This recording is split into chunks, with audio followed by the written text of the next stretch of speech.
Most people think communication is about what you say, but here's the brutal truth: it's not. The words that come out of your mouth represent less than 10% of your actual influence. The other 90% is psychology strategy and understanding how the human brain processes information. This is why some people can walk into any room, command respect, and get exactly what they want, while others struggle to be taken seriously no matter how smart they are or how hard they work. You've probably noticed this phenomenon yourself. You know someone who isn't the smartest person in the room, but somehow everyone listens to them. They get promoted faster, close bigger deals, and seem to effortlessly influence others. Meanwhile, brilliant people with amazing ideas get ignored, overlooked, and underestimated. The difference isn't intelligence or luck, it's communication mastery. Here's what most people don't understand about powerful communication. It's not a talent you're born with, it's a skill you can learn. Every element of influential speaking, from the way you enter a conversation to how you structure your thoughts, to the psychological triggers you activate, can be systematically developed. The most persuasive speakers in the world, CEOs who command billion-dollar companies, negotiators who close impossible deals, leaders who inspire entire movements, they all follow specific psychological principles that you can master. This audiobook will teach you those principles. You'll learn how to read any room within seconds, how to structure your thoughts so people hang on every word, how to use strategic silence to create authority, how to handle disagreement without losing respect, and how to build the kind of magnetic presence that makes people want to listen to you. By the time you finish, you won't just speak differently, you'll think differently about every interaction you have. But here's the catch: this only works if you apply it. These aren't theoretical concepts to think about. These are practical strategies to use immediately. Every technique I share has been proven in real-world situations, from boardrooms to first dates, from job interviews to family dinners. The psychology of communication is universal, and once you understand it, you'll never struggle to be heard, respected, or influential again. Chapter 1. The fatal communication mistakes that kill your influence before you even speak. Most people sabotage their influence before they even open their mouth. They walk into conversations already defeated because they've made fundamental mistakes that signal weakness, insecurity, and low status to everyone around them. These mistakes are so common that 95% of people make them without even realizing it. And they're destroying their ability to be taken seriously. The first fatal mistake is reactive communication. Most people wait for others to start conversations, set the tone, and determine the direction of the discussion. They respond instead of leading, they follow instead of guiding, and they let other people control the frame of every interaction. This immediately positions them as followers, not leaders. When you're constantly reacting, you're giving away your power and training others to see you as someone who waits for permission rather than someone who takes charge. Reactive communicators use phrases like, "I think maybe you're probably right," and "I'm not sure," but they ask permission to speak, they apologize for having opinions, and they constantly seek validation from others. This creates a psychological dynamic where people unconsciously categorize them as less important, less confident, and less worthy of serious attention. The human brain is wired to respect certainty and authority, and reactive communication signals the opposite. The second fatal mistake is information dumping. Most people think that more information equals more persuasion, so they overwhelm others with facts, details, statistics, and explanations. They believe that if they just provide enough evidence, people will naturally agree with them. This is completely backwards. The human brain doesn't process information logically, it processes it emotionally first, then finds logical reasons to support those emotions. When you dump information on people, you're actually making it harder for them to understand and agree with you. You're creating cognitive overload, which triggers mental resistance. Instead of being persuaded, people become overwhelmed, confused, and mentally exhausted. They stop listening not because your information is wrong, but because their brain can't process it effectively. Information dumping also signals that you don't understand your audience's needs, priorities, or attention span. The third fatal mistake is emotional leakage. This happens when your internal emotional state unconsciously affects your communication.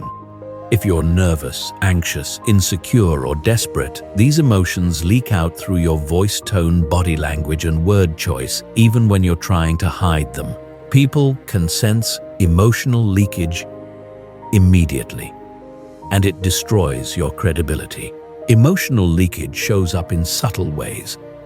Your voice might get slightly higher when you're nervous. You might speak faster when you're anxious. You might use more filler words when you're uncertain. You might lean forward too much when you're desperate for approval.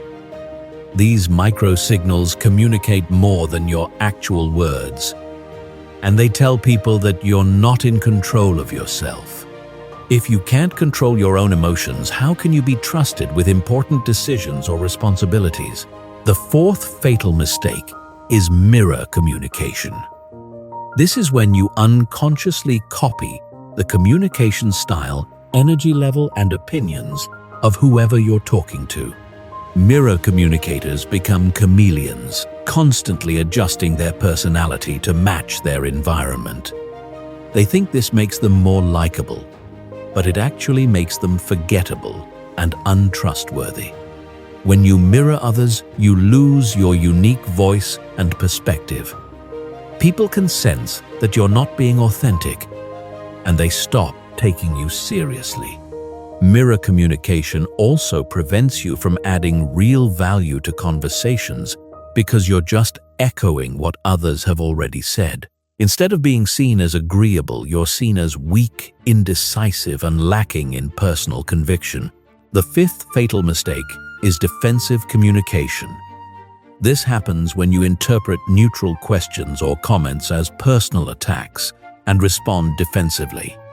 Defensive communicators are constantly explaining themselves, justifying their actions, and protecting their ego. They turn normal conversations into battles and exhaust people with their need to be right. Defensive communication creates a negative spiral. When you get defensive, others become more aggressive, which makes you even more defensive. This pattern destroys relationships, erodes trust, and makes people avoid communicating with you altogether. It also signals that you're insecure about your competence or authority, which undermines your influence. The sixth fatal mistake is approval-seeking communication.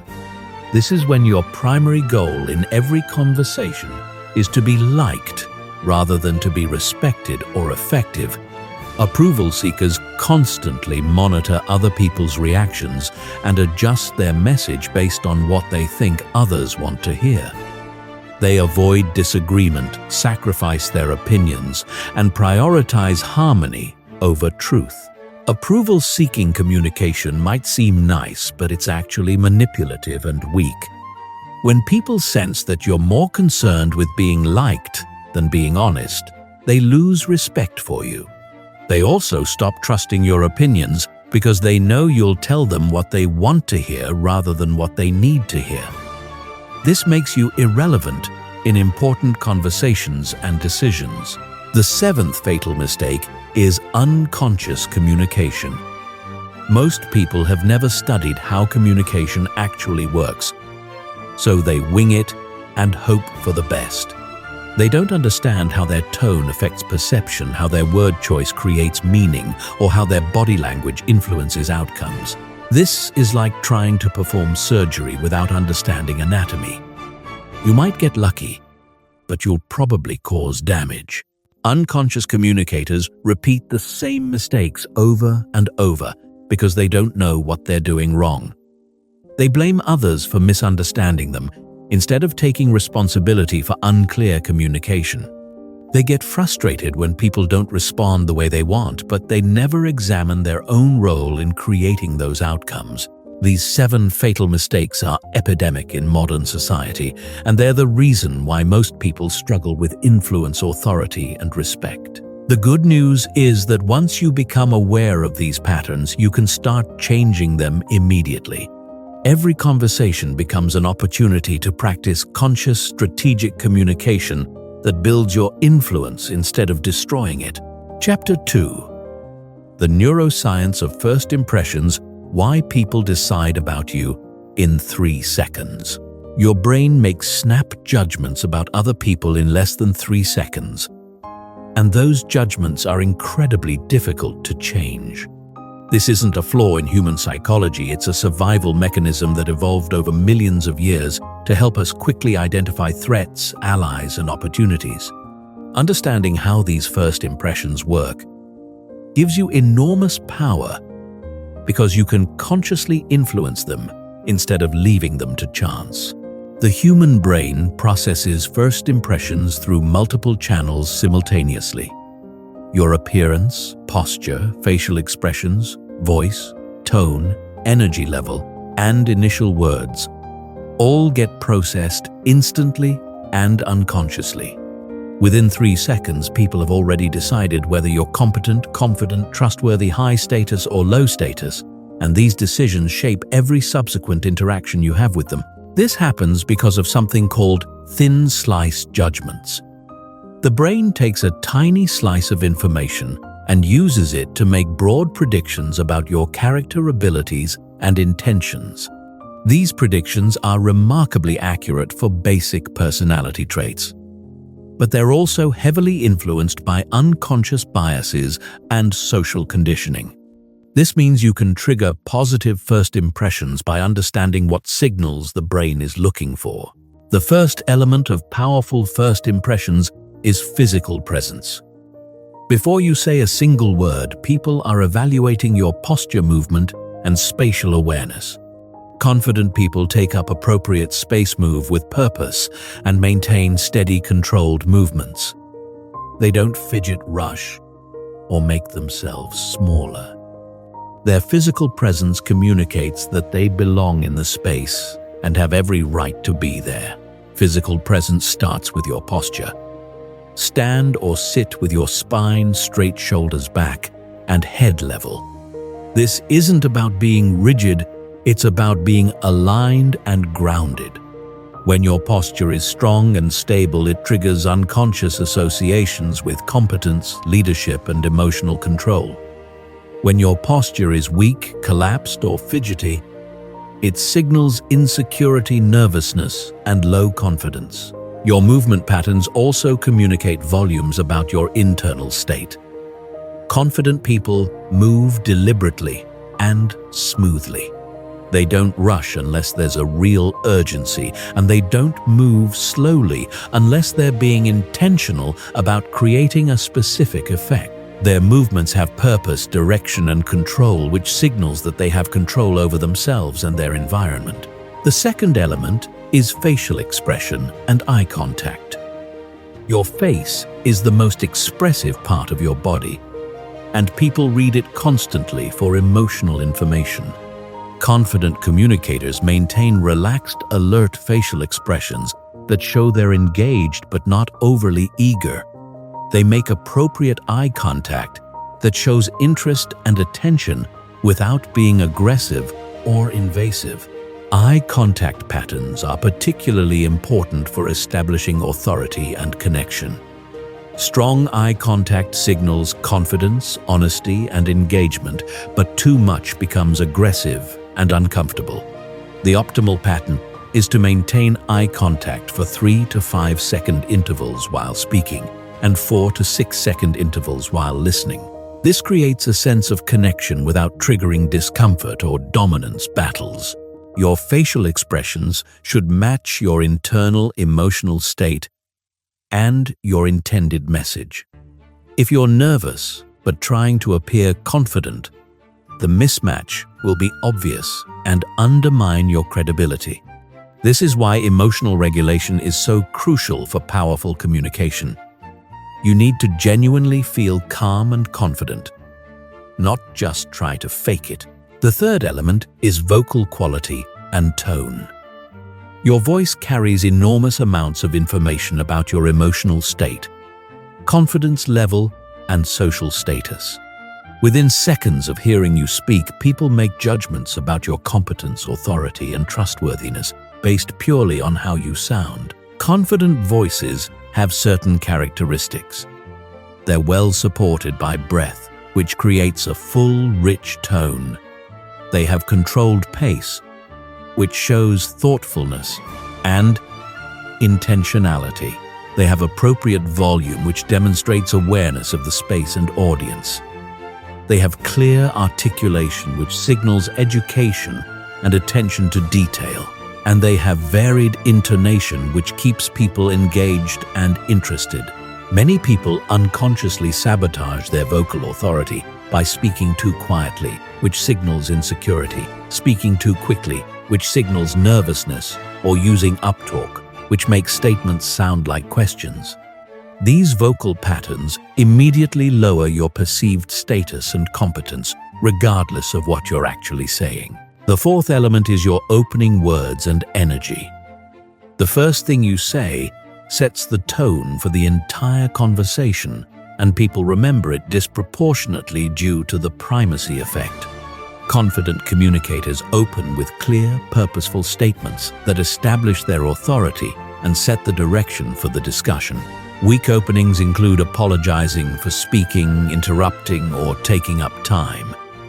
They include uncertain phrases like, "I'm not sure if this is right," but, or, "I hope you don't mind me saying." They include excessive pleasantries or small talk that wastes time and dilutes your message. These patterns immediately signal that you don't value your own time or opinions, which trains others to devalue them as well. Strong openings are direct, purposeful, and confident. They might include a clear statement of your purpose, an interesting observation that demonstrates insight, or a strategic question that engages the other person's thinking. The key is to lead the conversation from the first moment, rather than waiting for others to set the direction. The fifth element is emotional congruence. This means that your words, emotions, and body language all align and support the same message. When there's incongruence between these channels, people unconsciously sense that something is off, and they become less trusting and less engaged. Emotional congruence requires genuine confidence and emotional regulation. You can't fake it effectively because micro-expressions, body language, and vocal qualities leak your true emotional state. This is why developing real confidence and emotional control is so much more effective than trying to use superficial techniques to appear confident. The neuroscience of first impressions reveals that people are constantly evaluating you on multiple levels simultaneously. They're assessing your competence, your confidence, your trustworthiness, your status, and your intentions, all within the first few seconds of meeting you. By understanding how these assessments work, you can consciously influence them and create powerful, positive first impressions that open doors and create opportunities. Chapter 3. The Authority Matrix. How to command respect without being aggressive. Most people think authority comes from being loud, aggressive, or dominating, but real authority is the opposite. True authority is calm, controlled, and magnetic. It draws people in rather than pushing them away, and it creates respect rather than fear or resentment. Understanding the difference between authority and aggression is crucial because one builds your influence while the other destroys it. Authority is based on competence, confidence, and emotional control. When you have genuine authority, people naturally defer to your judgment, seek your opinions, and follow your lead. This happens because authority triggers unconscious respect and trust.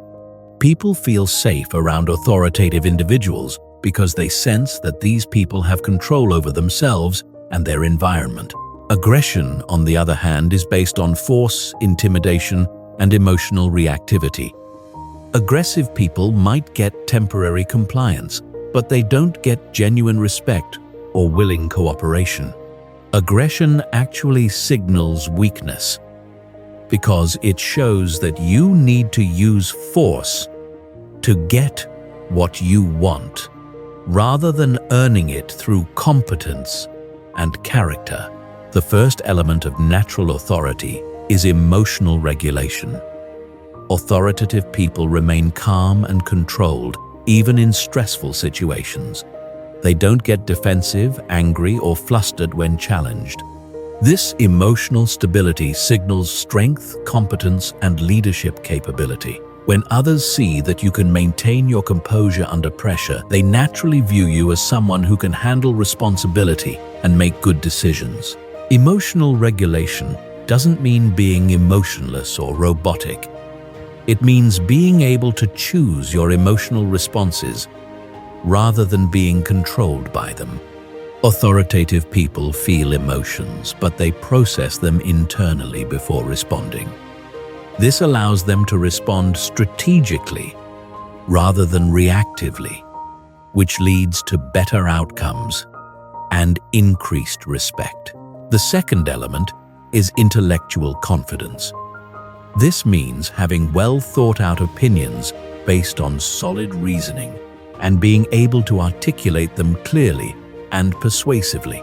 Intellectual confidence shows up in how you present ideas, defend positions, and engage with opposing viewpoints. You're not afraid of intellectual challenges because you've done the work to develop informed perspectives.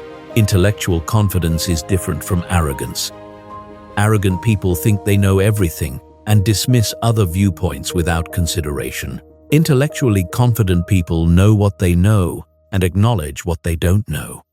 They're open to learning and changing their minds when presented with better information, but they don't waver on principles they've carefully considered. The third element is purposeful communication. Authoritative people communicate with clear intention behind every word. They don't speak just to fill silence or to be polite. When they contribute to conversations, they add genuine value through insights, questions, or information that moves the discussion forward. This purposefulness makes others pay attention because they know that when you speak, it's worth listening to. Purposeful communication also means being selective about when you speak. Authoritative people don't feel compelled to comment on everything or to prove their intelligence in every conversation. They speak when they have something meaningful to contribute and remain silent when they don't. This selectivity makes their words carry more weight when they do choose to speak. The fourth element is boundary setting. Authority requires clear boundaries about what you will and won't accept in terms of behavior, treatment, and communication. These boundaries aren't aggressive or punitive. They're simply clear statements about your standards and expectations. When people know where your boundaries are, they're more likely to respect them and you. Setting boundaries effectively requires calm consistency. You don't need to get angry or aggressive to enforce boundaries. You just need to be clear about consequences and follow through consistently. When someone crosses a boundary, you address it directly and matter-of-factly, without drama or emotional escalation. This shows that you take yourself seriously and expect others to do the same. The fifth element is competence demonstration. Real authority is ultimately based on proven ability to get results. People respect you when they see evidence that you know what you're doing and can deliver on your promises. This competence can be demonstrated through past achievements, current performance, or clear expertise in relevant areas. Competence demonstration isn't about bragging or showing off. It's about quietly and consistently proving your value through your actions and results. When people see that you consistently deliver high-quality work, meet deadlines, solve problems, and add value, they naturally begin to defer to your judgment and seek your input. The sixth element is strategic vulnerability. This might seem counterintuitive, but showing appropriate vulnerability actually strengthens authority rather than weakening it.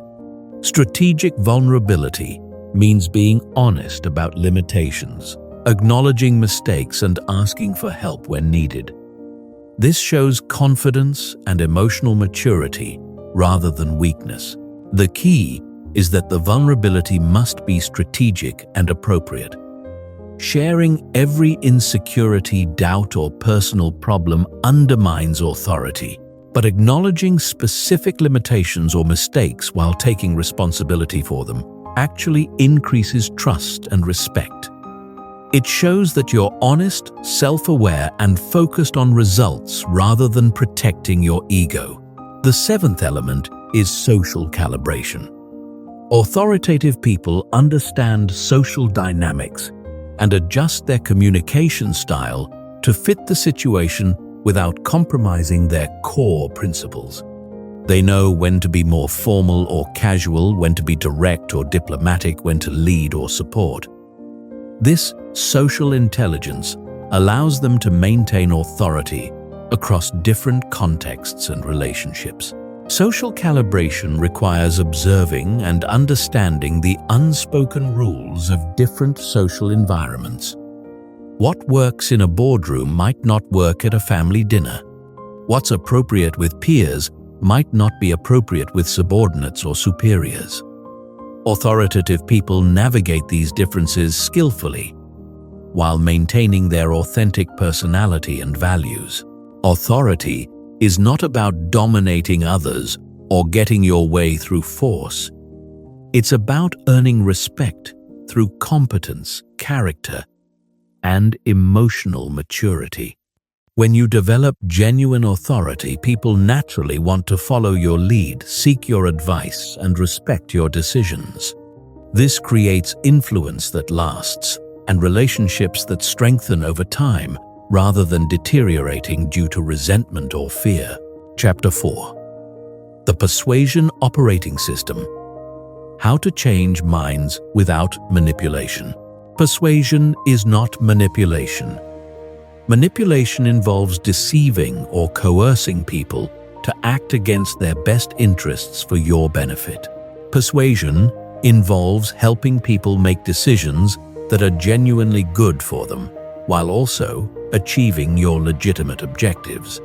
Understanding this distinction is crucial because ethical persuasion creates lasting relationships and results, while manipulation destroys trust and backfires over time. The foundation of ethical persuasion is understanding how people actually make decisions. Most people think decision-making is a logical, rational process, but neuroscience reveals that it's primarily emotional. People make decisions based on feelings, then use logic to justify those decisions to themselves and others. This means that effective persuasion must engage emotions first, then provide logical support for the emotional decision. This doesn't mean manipulating emotions or creating false feelings. It means understanding what people genuinely care about and helping them see how your proposal connects to their real values, priorities, and desires. When persuasion aligns with someone's authentic interests and emotions, it feels natural and beneficial rather than pushy or manipulative. The first principle of the persuasion operating system is identifying the other person's core motivations. Everyone has primary drivers that guide their decisions. These might include security, achievement recognition, autonomy, connection, growth, or contribution. Before attempting to persuade someone, you need to understand what really motivates them, not what you think should motivate them. You can identify motivations through careful observation and strategic questions. What topics make them light up with enthusiasm? What concerns keep them awake at night? What achievements are they most proud of? What fears do they try to avoid? What values do they consistently defend? Understanding these deeper motivations allows you to frame your proposals in ways that genuinely resonate with their priorities. The second principle is establishing genuine rapport and trust. People are only persuaded by people they like, trust, and respect. This rapport can't be faked through superficial techniques like mirroring body language or using someone's name repeatedly. Real rapport comes from authentic interest in the other person, demonstrated competence, and consistent reliability. Building rapport requires shifting your focus from what you want to get to what you can give. When you genuinely care about helping someone solve their problems or achieve their goals, they sense this authenticity and become more open to your influence. This doesn't mean being selfless. It means finding genuine alignment between your interests and theirs. The third principle is strategic storytelling. Facts tell, but stories sell. Because stories engage emotions, create vivid mental pictures, and make abstract concepts concrete and memorable.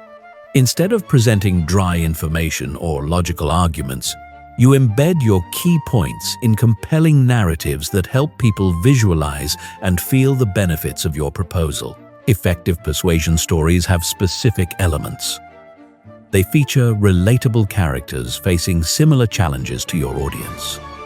They include specific sensory details that make the story vivid and memorable.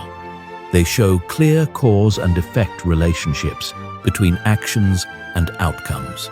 They end with results that your audience wants to achieve.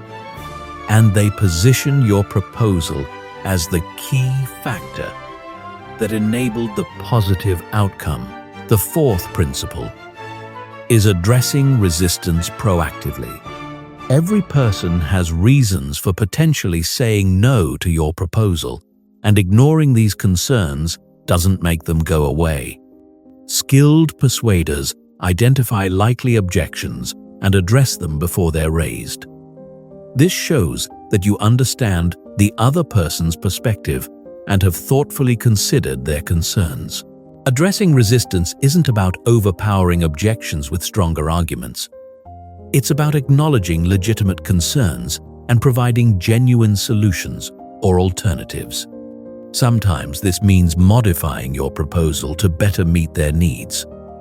Sometimes it means providing additional information or assurances. Sometimes it means accepting that your proposal isn't right for them at this time. The fifth principle is creating urgency without pressure. People postpone decisions when there's no compelling reason to act now. Effective persuasion includes legitimate reasons why acting sooner is better than acting later. This might include limited availability, time-sensitive opportunities, or increasing costs or difficulties over time. The key is that the urgency must be real, not artificial. Creating false deadlines or scarcity backfires when people discover the deception. But highlighting genuine time-sensitive factors helps people overcome natural procrastination and indecision. You're not pressuring them, you're helping them avoid the negative consequences of unnecessary delay. The sixth principle is making it easy to say yes. Even when people want to accept your proposal, they might hesitate if the process seems complicated, risky, or overwhelming. Effective persuasion removes as many barriers as possible and makes the next step clear, simple, and low risk. This might involve breaking a large commitment into smaller steps, providing guarantees or trial periods, reducing upfront costs, or handling administrative details yourself. The easier you make it for people to move forward, the more likely they are to do so, even when they're genuinely interested in your proposal. The seventh principle is confirming commitment and next steps. Many persuasion attempts fail not because people aren't convinced, but because the conversation ends without clear agreement about what happens next. Once someone agrees to your proposal, you need to confirm their commitment and establish specific next steps with timelines and responsibilities. This confirmation serves multiple purposes. It ensures that you both understand what was agreed to. It creates psychological commitment through the consistency principle. It prevents the agreement from being forgotten or deprioritized. And it maintains momentum by establishing immediate action steps rather than leaving everything for later. The persuasion operating system works because it aligns with how people naturally think, feel, and make decisions. It doesn't try to override their judgment or manipulate their emotions. Instead, it helps them make good decisions by providing relevant information, addressing legitimate concerns, and making it easy to take action that serves their interests, while also achieving your objectives. Chapter 5. Strategic silence. The power of what you don't say. Most people are afraid of silence in conversations.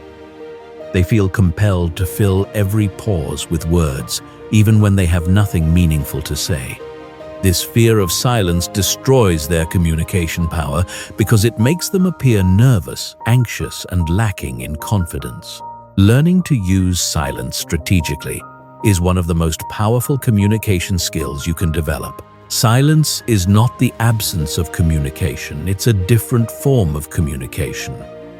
Strategic silence can convey confidence, authority, thoughtfulness, and control. It can create space for others to reveal important information.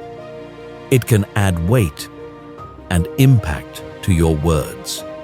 It can diffuse tension and create connection. And it can give you time to think before responding, instead of reacting impulsively. The first type of strategic silence is the confidence pause. This is a brief silence before you speak that shows you're choosing your words carefully rather than blurting out the first thing that comes to mind. Confident people are comfortable with this pause because they're not desperate to prove themselves or fill every moment with chatter. The confidence pause works because it signals thoughtfulness and intentionality. When you pause before speaking, people unconsciously assume that what you're about to say is worth waiting for. This makes them pay closer attention to your words and gives your message more impact. It also gives you time to organize your thoughts and choose the most effective way to communicate your point. The second type is the emphasis pause.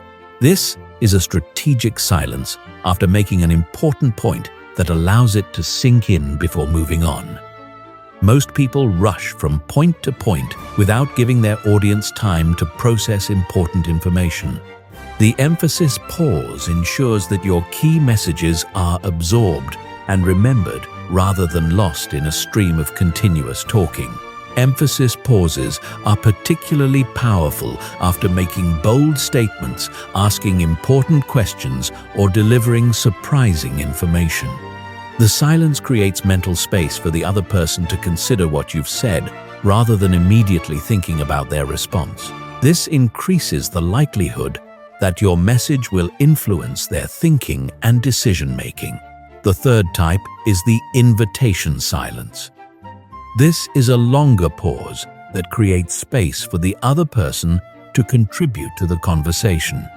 Many people monopolize conversations by talking continuously, which prevents them from learning important information about the other person's thoughts, feelings, and motivations.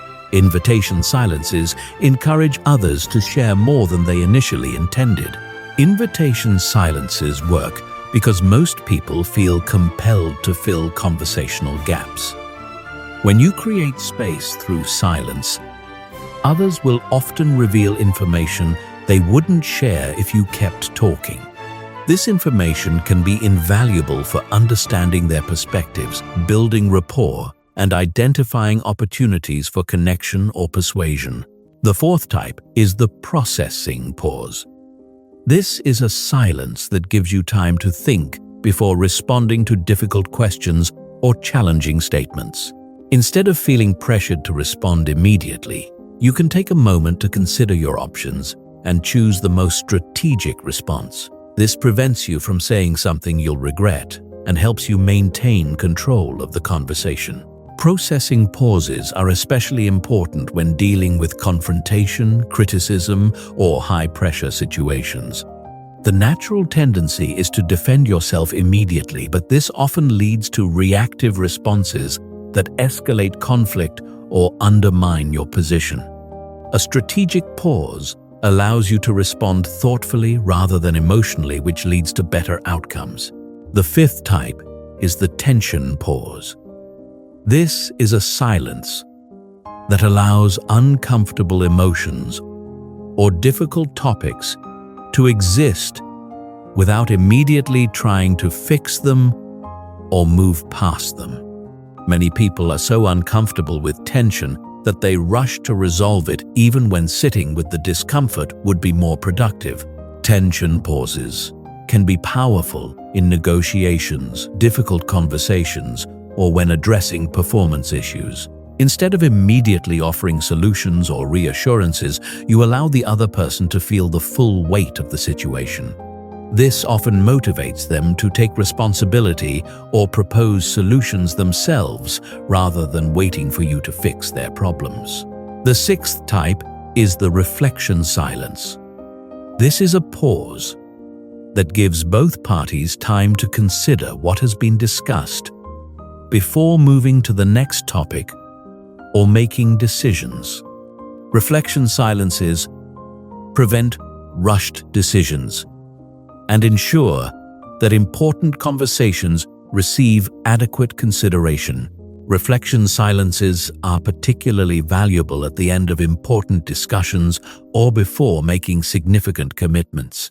They allow everyone involved to mentally review what has been covered, identify any remaining questions or concerns, and confirm their understanding before proceeding.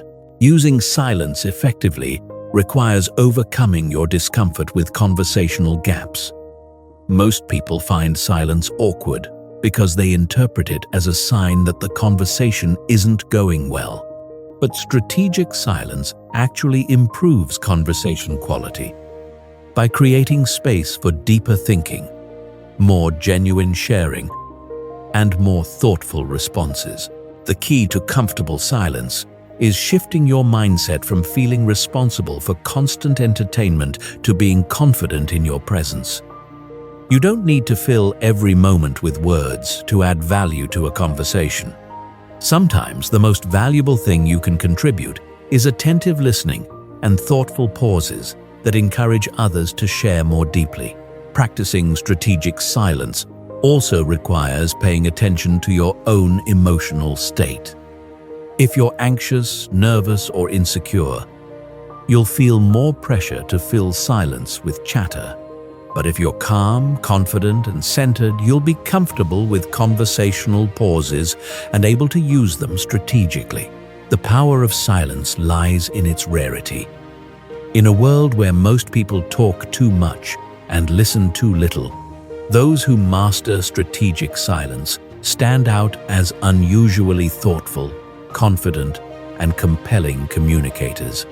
They're remembered not just for what they say, but for how they make others feel heard, understood, and respected through their attentive listening and strategic pauses. Chapter 6. The Social Calibration Code, Reading Rooms, and Adapting Your Communication Style. The most sophisticated communicators possess an almost supernatural ability to read social situations and adapt their communication style accordingly. They seem to know exactly what to say, how to say it, and when to remain silent in any environment. This isn't magic or natural talent. It's a learnable skill called social calibration. And it's the difference between being effective in one context versus being powerful in every context. Social calibration is the ability to accurately assess the unwritten rules of any social environment and adjust your communication to work within those rules while still achieving your objectives. Every social situation has invisible dynamics, power structures, cultural norms, and emotional undercurrents that determine what kind of communication will be effective and what will backfire. Most people fail at social calibration because they use the same communication approach in every situation. They speak to their boss the same way they speak to their friends. They use the same tone in formal meetings that they use in casual conversations. They apply the same strategies in high-tension situations that they use in relaxed environments. This lack of adaptation severely limits their influence and often creates unnecessary conflict or resistance. The first element of social calibration is situational awareness. Before you open your mouth, you need to assess the environment you're entering. What is the formal hierarchy, and who holds decision-making power? What is the emotional climate? And are people stressed, relaxed, anxious, or excited? What are the cultural norms, and what behaviors are expected versus prohibited? What is the time pressure, and how much depth versus efficiency is required? Situational awareness requires observing multiple channels simultaneously. You're reading body language, listening to tone patterns, noting who speaks and who remains silent, watching how people position themselves physically, and identifying who others defer to or seek approval from. This information tells you how to position yourself and what communication style will be most effective. The second element is audience analysis.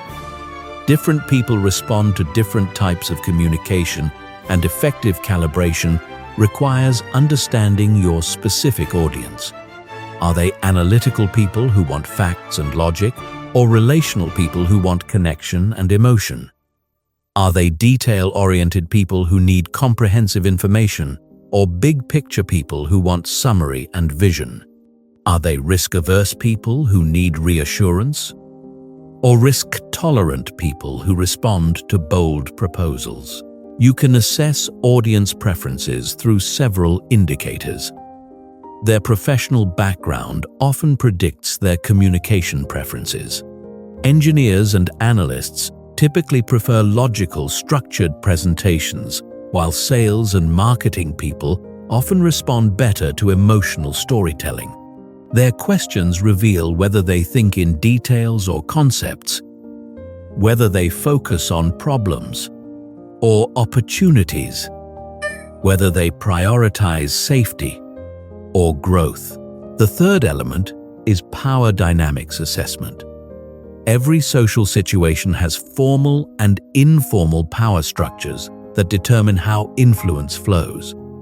Formal power comes from titles, positions, and official authority.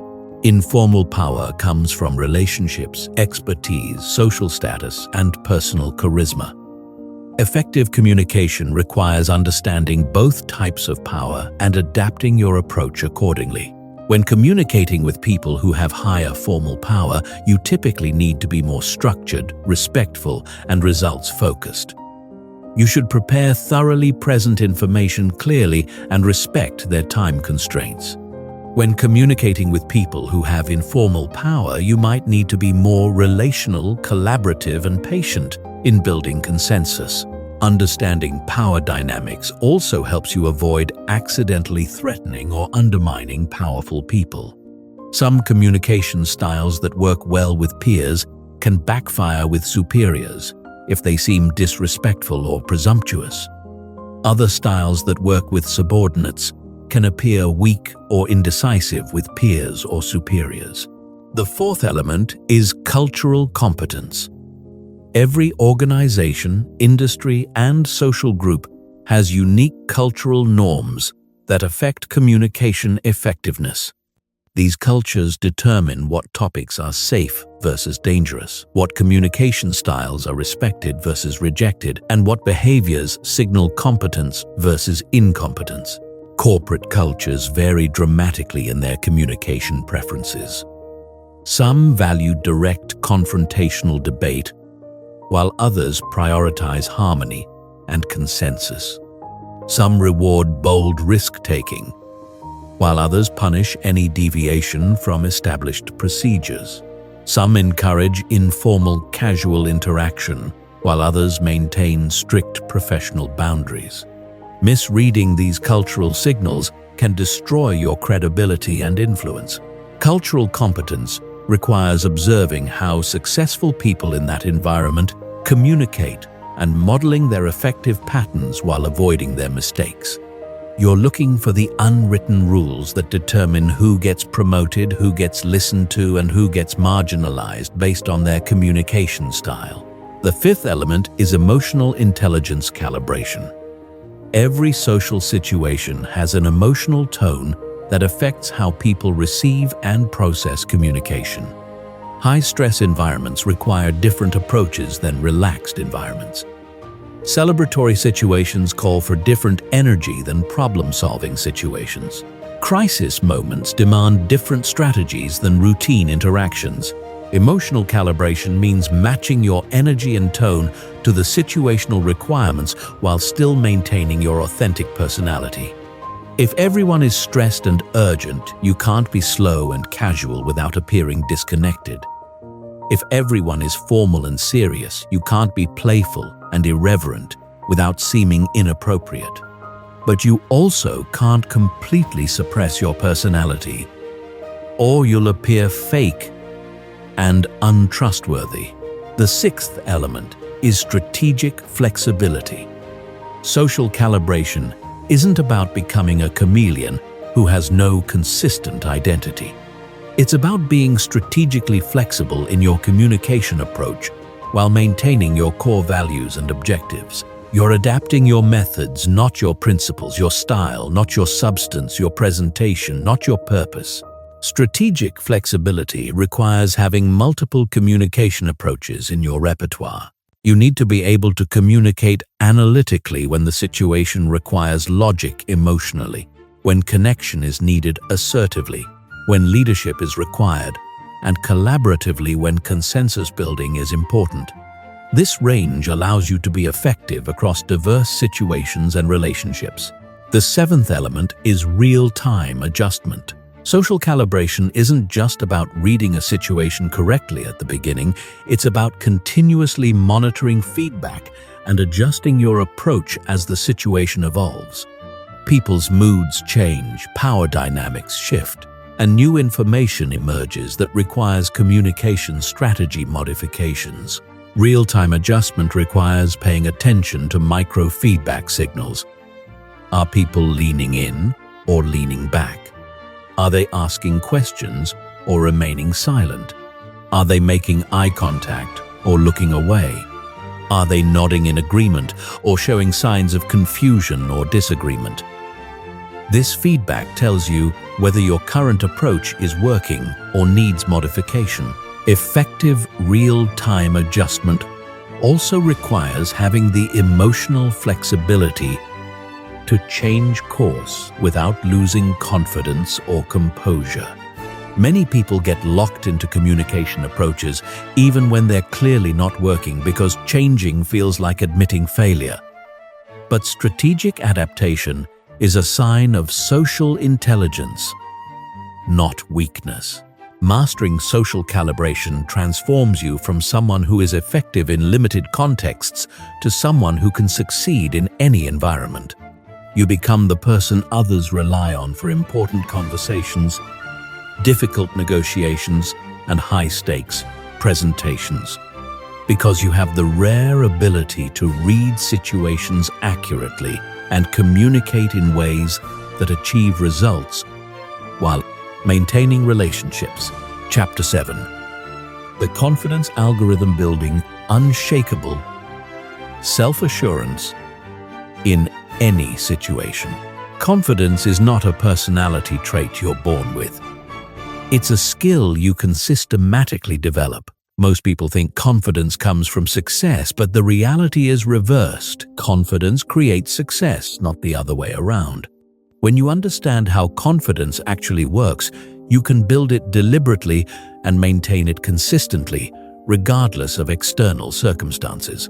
The foundation of unshakable confidence is understanding the difference between outcome-based confidence and process-based outcome-based confidence. Outcome-based confidence depends on external results and other people's approval. When things go well, you feel confident. When they don't, you feel insecure. This type of confidence is fragile and unreliable because you can't control outcomes or other people's reactions. Process-based confidence comes from trusting your ability to handle whatever happens. It's based on your preparation, competence, and emotional resilience rather than specific results.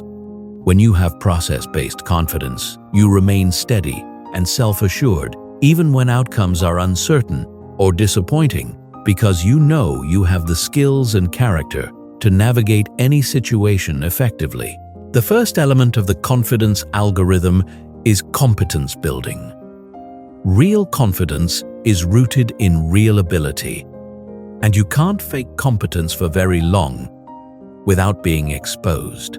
This means that building confidence requires continuously developing your knowledge, skills, and expertise in areas that matter to your goals and responsibilities. Competence building isn't just about technical skills. It also includes communication skills, emotional regulation, leadership abilities, problem-solving capabilities, and social intelligence.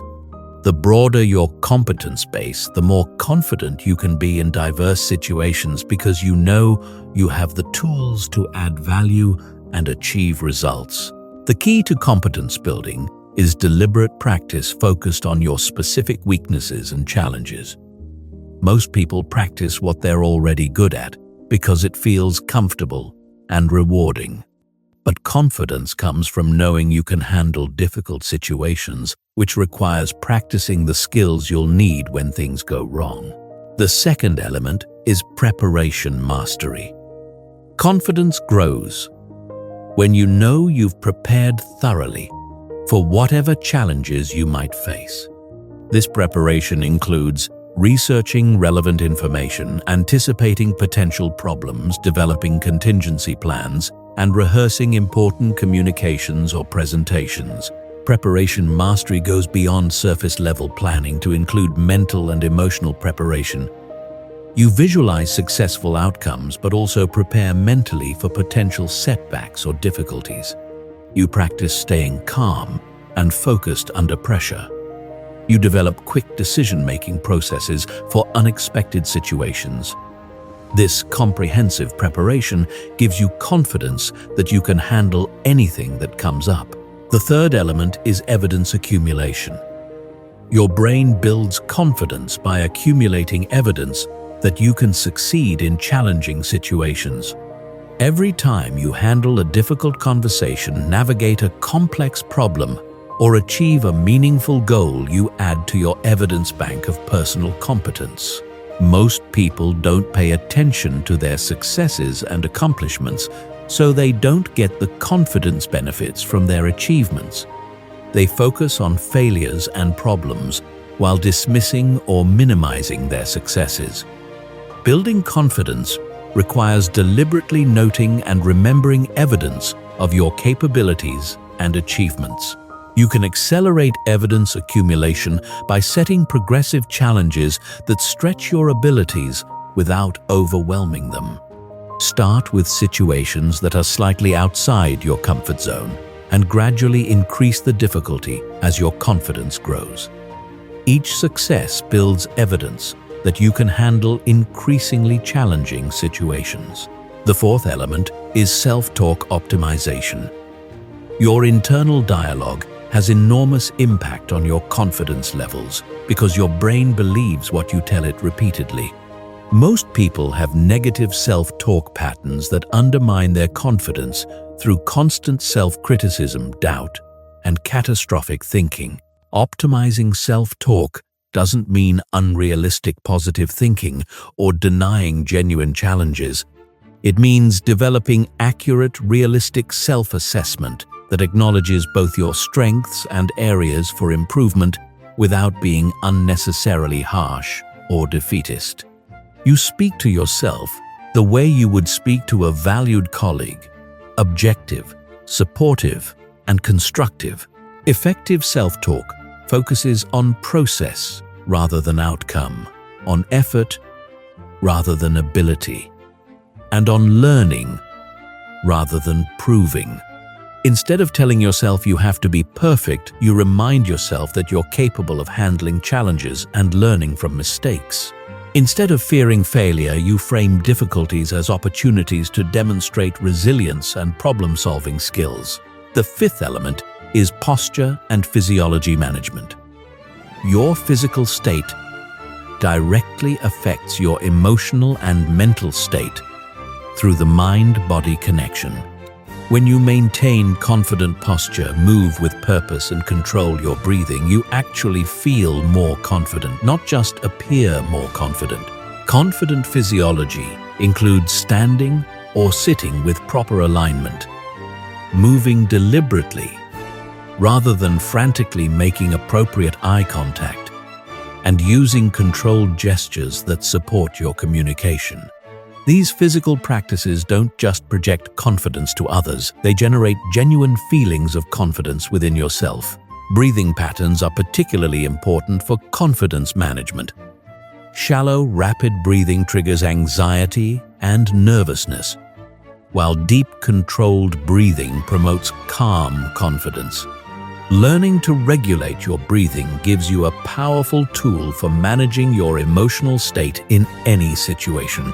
The sixth element is comfort zone expansion. Confidence grows through experience with challenging situations, and you can't build that experience by staying in your comfort zone. This requires deliberately seeking out situations that stretch your abilities and force you to develop new skills and capabilities. Comfort zone expansion should be systematic and progressive, rather than reckless and overwhelming. You want to challenge yourself enough to grow, but not so much that you become overwhelmed and lose confidence. The goal is to gradually expand your comfort zone so that situations that once seemed impossible become routine. Each time you successfully navigate a situation outside your previous comfort zone, you expand your confidence for similar situations in the future. Over time, this process builds deep, unshakable confidence because you have extensive evidence that you can adapt and succeed in diverse, challenging circumstances. The seventh element is identity alignment. The most powerful confidence comes from alignment between your actions and your authentic identity. When you're trying to be someone you're not or acting in ways that contradict your values, you feel insecure and uncertain regardless of your external success. Identity-aligned confidence means knowing who you are, what you stand for, and what you're capable of achieving. It means being comfortable with your strengths and limitations without feeling the need to pretend or compensate. It means acting in ways that reflect your genuine personality and values, rather than trying to meet other people's expectations. This type of confidence is unshakable because it doesn't depend on external validation or approval. You know who you are, and you're comfortable with that identity regardless of what others think. This inner security gives you the freedom to communicate authentically and take appropriate risks without being paralyzed by fear of rejection or failure. The confidence algorithm works because it builds genuine self-assurance based on real competence, preparation, evidence, and self-knowledge, rather than superficial techniques or positive thinking. When you systematically develop these elements, you create confidence that withstands pressure, performs under stress, and grows stronger through challenges rather than being diminished by them. Chapter 8. Advanced Influence Techniques. The psychology of getting what you want without force. Influence is not about overpowering people or manipulating them into compliance. It's about understanding human psychology and creating conditions where people naturally want to cooperate with you. The most powerful influence techniques work by aligning with how people already think, feel, and make decisions, rather than fighting against their natural tendencies. The foundation of ethical influence is understanding that people don't resist ideas, they create themselves. When you can guide people to discover conclusions, solutions, or decisions on their own, they feel ownership and commitment rather than resentment or resistance. This requires shifting from telling people what to think to helping them think more effectively about their own situations and goals. The first advanced influence technique is assumption reframing. Most people make unconscious assumptions about what's possible, normal, or appropriate in any given situation. These assumptions create invisible boundaries that limit their thinking and decision-making. By skillfully challenging or reframing these assumptions, you can expand their perception of available options. Assumption reframing works by introducing new perspectives that highlight the arbitrary nature of current limitations. You might ask questions like, what if we didn't have to follow the usual process? Or what would be possible if budget wasn't a constraint? Or how would this look if we were starting from scratch? These questions help people break free from limiting assumptions and consider new possibilities. The key to effective assumption reframing is making it feel natural and collaborative rather than pushy or argumentative. You're not attacking their current thinking, you're helping them expand it.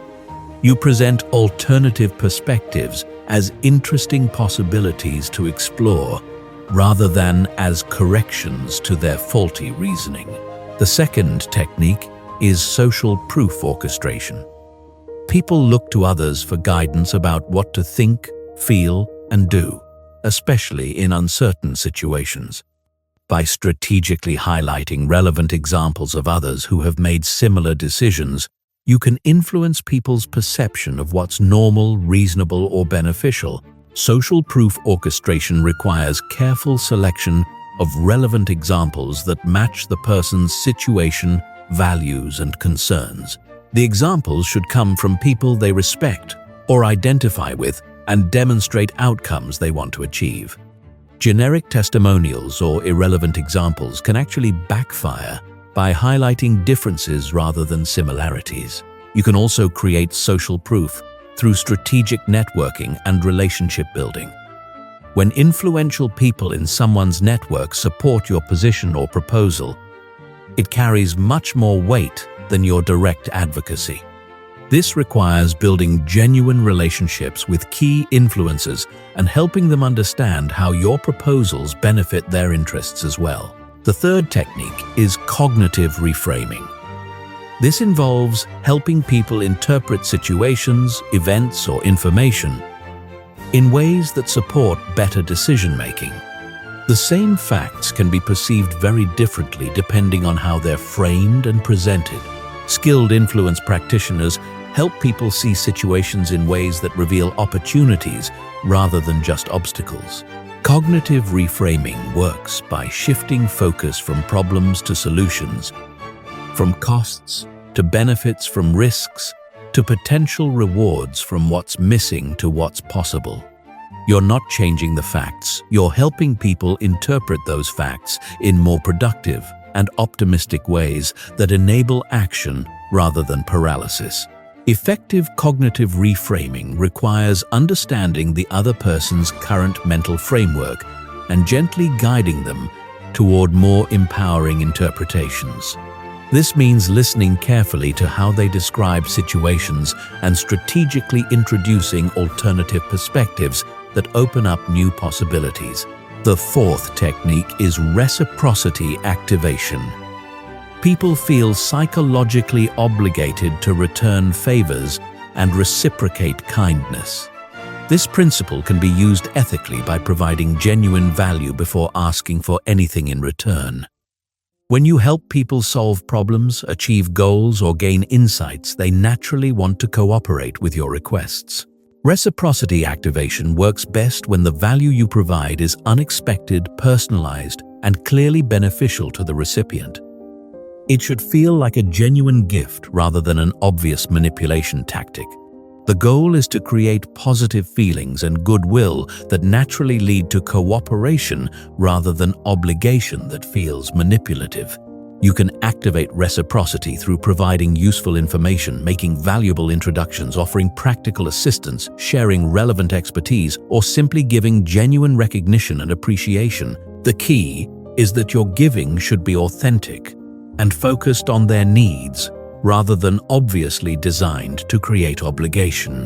The fifth technique is consistency leveraging. People have a strong psychological need to remain consistent with their previous statements, decisions, and public commitments. Once someone takes a position or makes a commitment, they feel internal pressure to act in ways that support that position, even when circumstances change.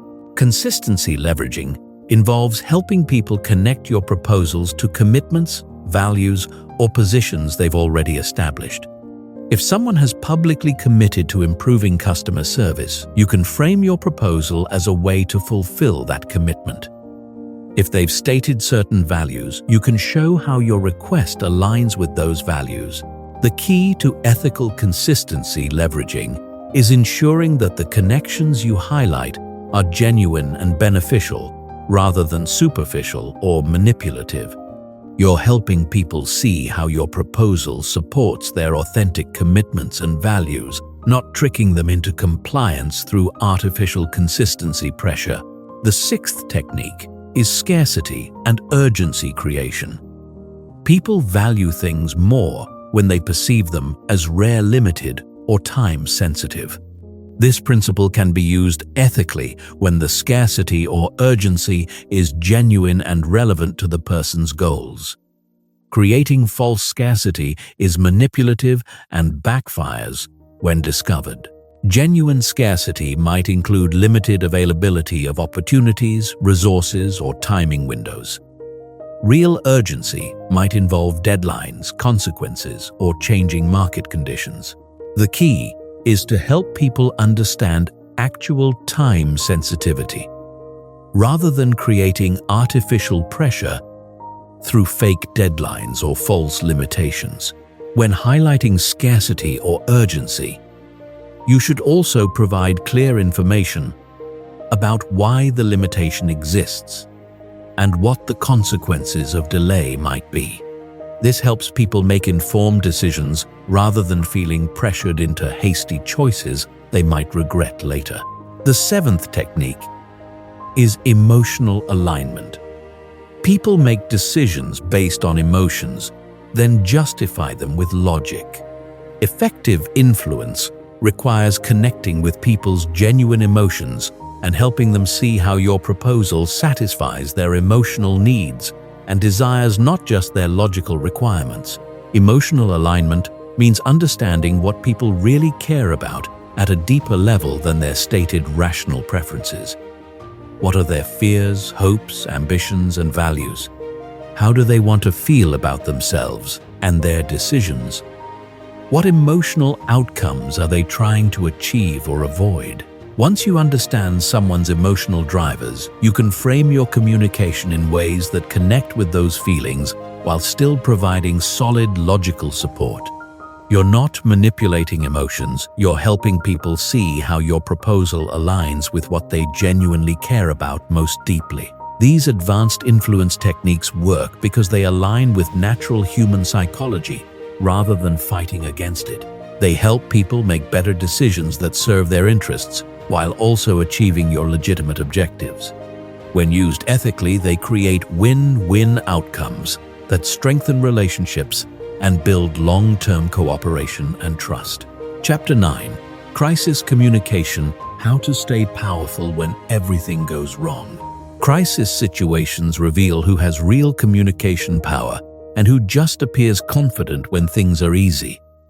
When pressure mounts, emotions run high, and stakes become critical, most people's communication skills collapse. They become reactive, defensive, scattered, or paralyzed. But masters of crisis communication actually become more powerful and influential during difficult times because they know how to maintain composure, clarity, and leadership when others lose control. Crisis communication is not about having all the answers or preventing all problems. It's about maintaining your effectiveness and influence when facing unexpected challenges, uncertainty, and high-stakes pressure. The people who master this skill become the ones others turn to when things go wrong, which creates enormous opportunities for leadership and advancement. The first principle of crisis communication is emotional regulation under pressure. When crisis hits, your first responsibility is managing your own emotional state, because your emotions will either stabilize or destabilize everyone around you. People look to leaders for emotional cues about how serious the situation is and how they should respond. Emotional regulation doesn't mean suppressing emotions or pretending everything is fine. It means processing emotions internally before they leak out in destructive ways. You feel the stress, anxiety, or urgency, but you don't let those feelings control your communication or decision-making. This emotional control gives others confidence that you can handle the situation effectively. Techniques for crisis. Emotional regulation include controlled breathing to maintain physiological calm, strategic pausing before responding to avoid reactive statements, grounding yourself in facts rather than fears, and focusing on solutions rather than dwelling on problems. These practices help you maintain the clear thinking necessary for effective crisis leadership. The second principle is information management and transparency. During crises, people are hungry for information, and they'll create their own explanations if you don't provide clear, accurate updates. This rumor generation often makes situations worse than they actually are, so proactive communication is essential for maintaining control and confidence. Effective crisis information management means providing regular updates even when you don't have complete information. You communicate what you know, what you don't know, what you're doing to find out more, and when you expect to have additional information. This transparency builds trust and prevents the information vacuum that leads to speculation and panic. You should also acknowledge the seriousness of situations without being alarmist or defeatist. People need to understand that you're taking things seriously and responding appropriately. But they also need confidence that the situation is manageable. This balance requires careful word choice and tone management. The third principle is solution-focused communication.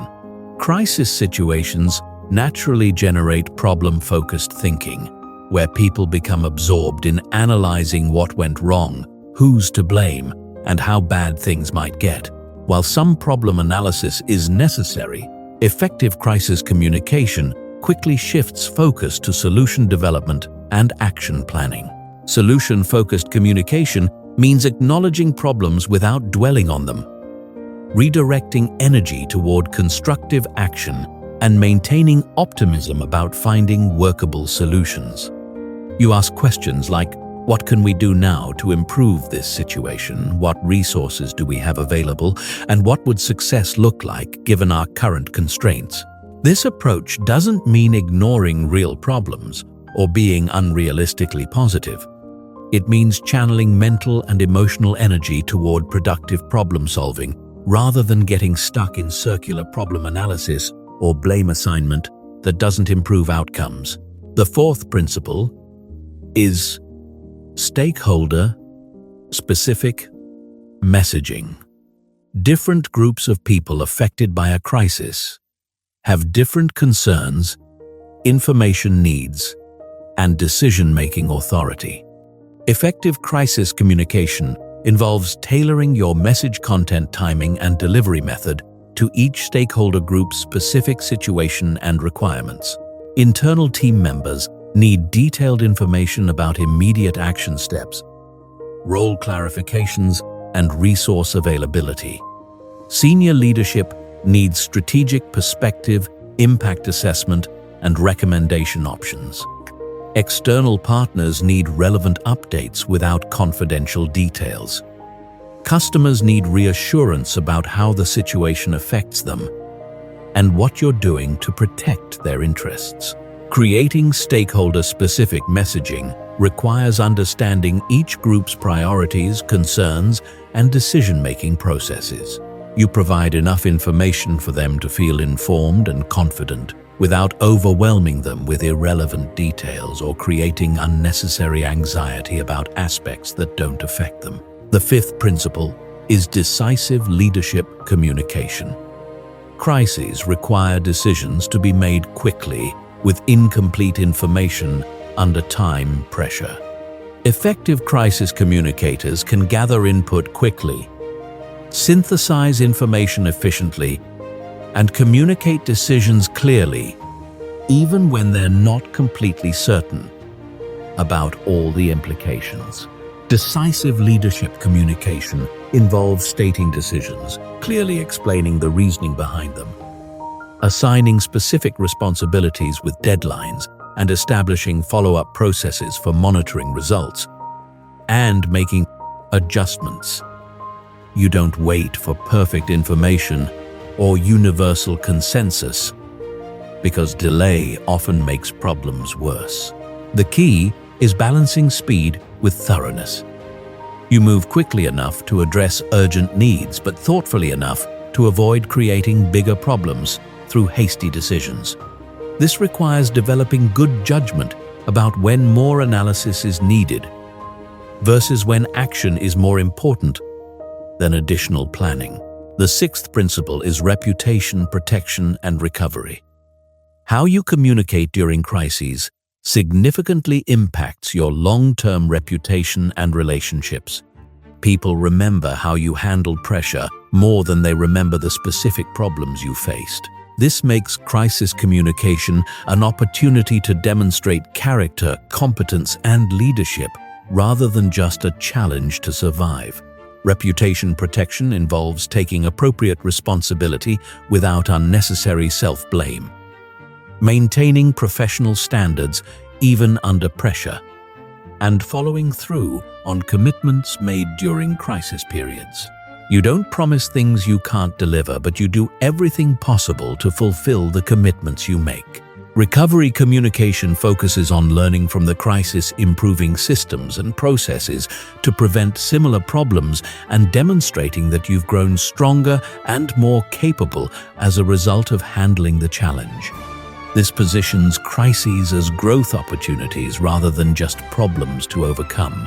The seventh principle is relationship strengthening through adversity. Crisis situations can either damage relationships through poor communication or strengthen them through effective crisis management. When you handle crises well, people develop deeper trust and respect for your leadership capabilities and character. Relationship strengthening happens when you maintain clear communication, keep commitments made under pressure, show genuine concern for others' welfare, and follow through on promises to improve situations. People who see you perform well under pressure become stronger advocates and supporters in the future. You can also use crisis situations to demonstrate values and priorities that might not be visible during normal operations. How you treat people when resources are scarce, what principles you maintain under pressure, and how you balance competing interests during difficult times all reveal character that builds long-term trust and influence. Crisis communication mastery transforms you from someone who struggles during difficult periods to someone who actually gains influence and respect through effective crisis leadership. Instead of avoiding challenging situations, you become the person others seek out when they need strong, steady leadership during uncertain times. Chapter 10. Building communication systems that create lasting influence. Most people approach communication as a series of isolated interactions without any systematic strategy for building cumulative influence over time. They have good conversations and bad conversations, random successes and unexpected failures, but no coherent system for consistently developing their communication power and expanding their influence. Building lasting influence requires systematic approaches that compound over time, rather than relying on individual moments of brilliance. The foundation of systematic communication influence is understanding that every interaction either builds or erodes your reputation for competence, trustworthiness, and leadership. People form impressions about your communication abilities based on patterns they observe over time, not just single conversations. This means you need consistent standards and approaches that reinforce positive perceptions through multiple touchpoints. The first element of communication systems is message consistency across contexts. Your core messages about your capabilities, values, priorities, and expertise should remain consistent, whether you're speaking in formal presentations, casual conversations, written communications, or crisis situations. This consistency helps people develop clear, accurate impressions of who you are and what you stand for. Message consistency doesn't mean being rigid or robotic in your communication. It means having clear, authentic core themes that appear reliably across different formats and situations. When people interact with you multiple times, they should get reinforcing evidence about your key strengths and values rather than confusing mixed signals that make you hard to categorize or remember. You develop message consistency by identifying your core professional identity and value proposition, then finding natural ways to reinforce these themes in diverse communication situations. This requires conscious preparation and practice, but becomes more natural over time as you develop communication habits that automatically reinforce your desired reputation. The second element is relationship mapping and strategic networking. Influence flows through relationships, and building systematic influence requires understanding your relationship ecosystem and developing strategic approaches for strengthening key connections over time. This means identifying who influences whom in your professional environment and building authentic relationships with those key connectors. Relationship mapping involves analyzing formal and informal power structures, identifying decision makers and influencers, understanding relationship dynamics between key players, and recognizing opportunities for adding value to important relationships. This analysis helps you prioritize relationship-building efforts and develop appropriate strategies for different types of connections. Strategic networking goes beyond collecting contacts to focus on creating genuine mutual value with people who can expand your influence and opportunities. This requires understanding others' goals, challenges, and priorities, then finding authentic ways to help them achieve their objectives while building stronger professional relationships. The third element is expertise positioning and thought leadership development. People develop lasting influence by becoming known for specific expertise and insights that others find valuable. This requires consistently developing your knowledge and capabilities in chosen areas, then systematically sharing those insights through multiple communication channels. Expertise positioning involves identifying areas where you can develop distinctive competence, then consistently communicating insights and perspectives that demonstrate that expertise. This might include industry knowledge, technical skills, problem-solving approaches, leadership philosophies, or relationship-building capabilities that others recognize as valuable. Thought leadership development requires regularly creating and sharing content that showcases your expertise and provides value to others. This might include presentations, articles, social media posts, internal reports, strategic recommendations, or informal mentoring that helps others learn from your knowledge and experience. The fourth element is feedback systems and continuous improvement. Systematic influence building requires regular feedback about your communication effectiveness and consistent efforts to improve your skills and approaches. Most people receive very little direct feedback about their communication and therefore miss opportunities to enhance their influence. Effective feedback systems include seeking input from trusted colleagues and mentors, tracking outcomes from important communications, observing others' responses and reactions to your messages, and regularly assessing your progress toward influence and relationship goals. This feedback helps you identify what's working well and what needs adjustment. Continuous improvement means treating communication as a skill that can always be enhanced rather than a fixed ability.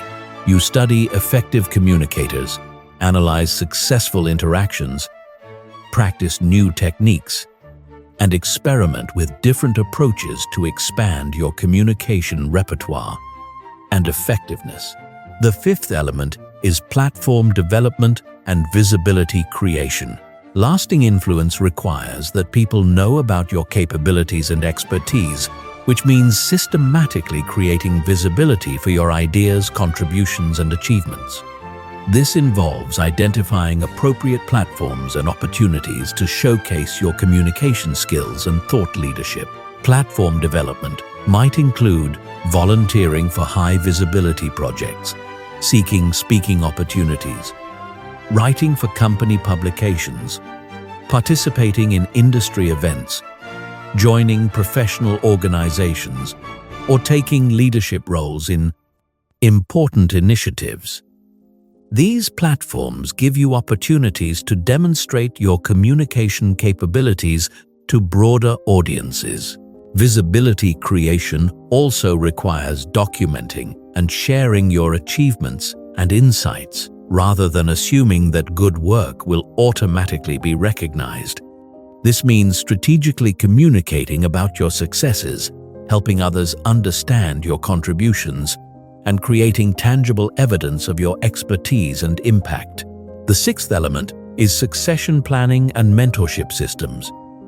Lasting influence involves developing others who can extend and amplify your impact over time. By mentoring and developing other effective communicators, you create a network of people who understand and support your approaches and can advocate for your ideas even when you're not present. Mentorship systems involve identifying high-potential individuals who can benefit from your guidance, then systematically helping them develop their communication skills and advance their careers. This creates loyalty and advocacy, while also establishing your reputation as someone who develops talent and builds strong teams. Succession planning means preparing others to carry forward your ideas and approaches, even if you move to different roles or organizations. This might involve training team members, documenting your methods, creating process improvements, or developing organizational capabilities that outlast your direct involvement. The seventh element is legacy building and institutional influence. The highest level of communication influence involves creating changes in how organizations or industries think and operate. This requires developing approaches that become embedded in systems, processes, and cultures rather than just influencing individual decisions or relationships. Legacy building involves identifying opportunities to improve how communication happens within your organization or industry, then developing and implementing systematic improvements that benefit multiple people over extended periods. This might include training programs, communication standards, process improvements, or cultural changes that enhance effectiveness. Institutional influence means becoming someone whose ideas and approaches shape how others think about communication, leadership, or problem solving. This level of influence requires consistent excellence over extended periods, but creates impact that continues long after individual interactions or relationships. Building communication systems that create lasting influence transforms you from someone who has occasional communication successes to someone who systematically expands their impact and reputation over time. These systems ensure that your influence grows consistently rather than fluctuating randomly based on individual interactions or circumstances. Chapter 11. The Charisma Formula: Manufacturing Magnetic Presence. On command. Charisma is not a mysterious quality that some people are born with and others lack forever. It's a specific combination of behaviors, attitudes, and communication patterns that can be learned, developed, and deployed strategically. The most charismatic people you know became that way through understanding and practicing specific techniques, not through genetic luck or natural talent. The foundation of charisma is making other people feel important, valued, and understood when they interact with you. Charismatic people have mastered the art of focusing their attention and energy on others in ways that create powerful, positive emotions. This isn't manipulation or fake interest, it's genuine engagement combined with specific skills that amplify the impact of that engagement. Most people think charisma is about being entertaining, charming, or the center of attention, but real charisma is about making others feel like they're the center of attention when you're with them. Charismatic people have the rare ability to make each person they interact with feel like the most important person in the room at that moment. The first element of the charisma formula is presence intensity. This means giving your complete, undivided attention to whoever you're communicating with, regardless of distractions, competing priorities, or other interesting people nearby. Most people give partial attention while thinking about other things, checking devices, or scanning the room for more important conversations. Presence intensity requires mental discipline to focus completely on the current interaction. You're not thinking about your next meeting, your phone notifications, or other people you want to talk to. Your entire mental and emotional energy is directed toward understanding and engaging with the person in front of you. This level of attention is rare in modern society where everyone is constantly distracted and multitasking. When someone experiences your complete focused attention, it creates a powerful, positive emotion that they associate with you. They feel heard, understood, and valued in ways that most interactions don't provide. The second element is emotional attunement. Charismatic people are masters at reading and responding to other people's emotional states. They can sense when someone is excited, nervous, proud, frustrated, or uncertain, and they adjust their communication style to match and support those emotions appropriately. Emotional attunement involves paying attention to subtle cues like tone of voice, body language, energy level, and word choice that reveal how someone is feeling beyond what they're explicitly saying. You're reading between the lines to understand their emotional experience, not just their factual communication. Once you understand someone's emotional state, you can respond in ways that validate and support their feelings. If they're excited about something, you match their enthusiasm.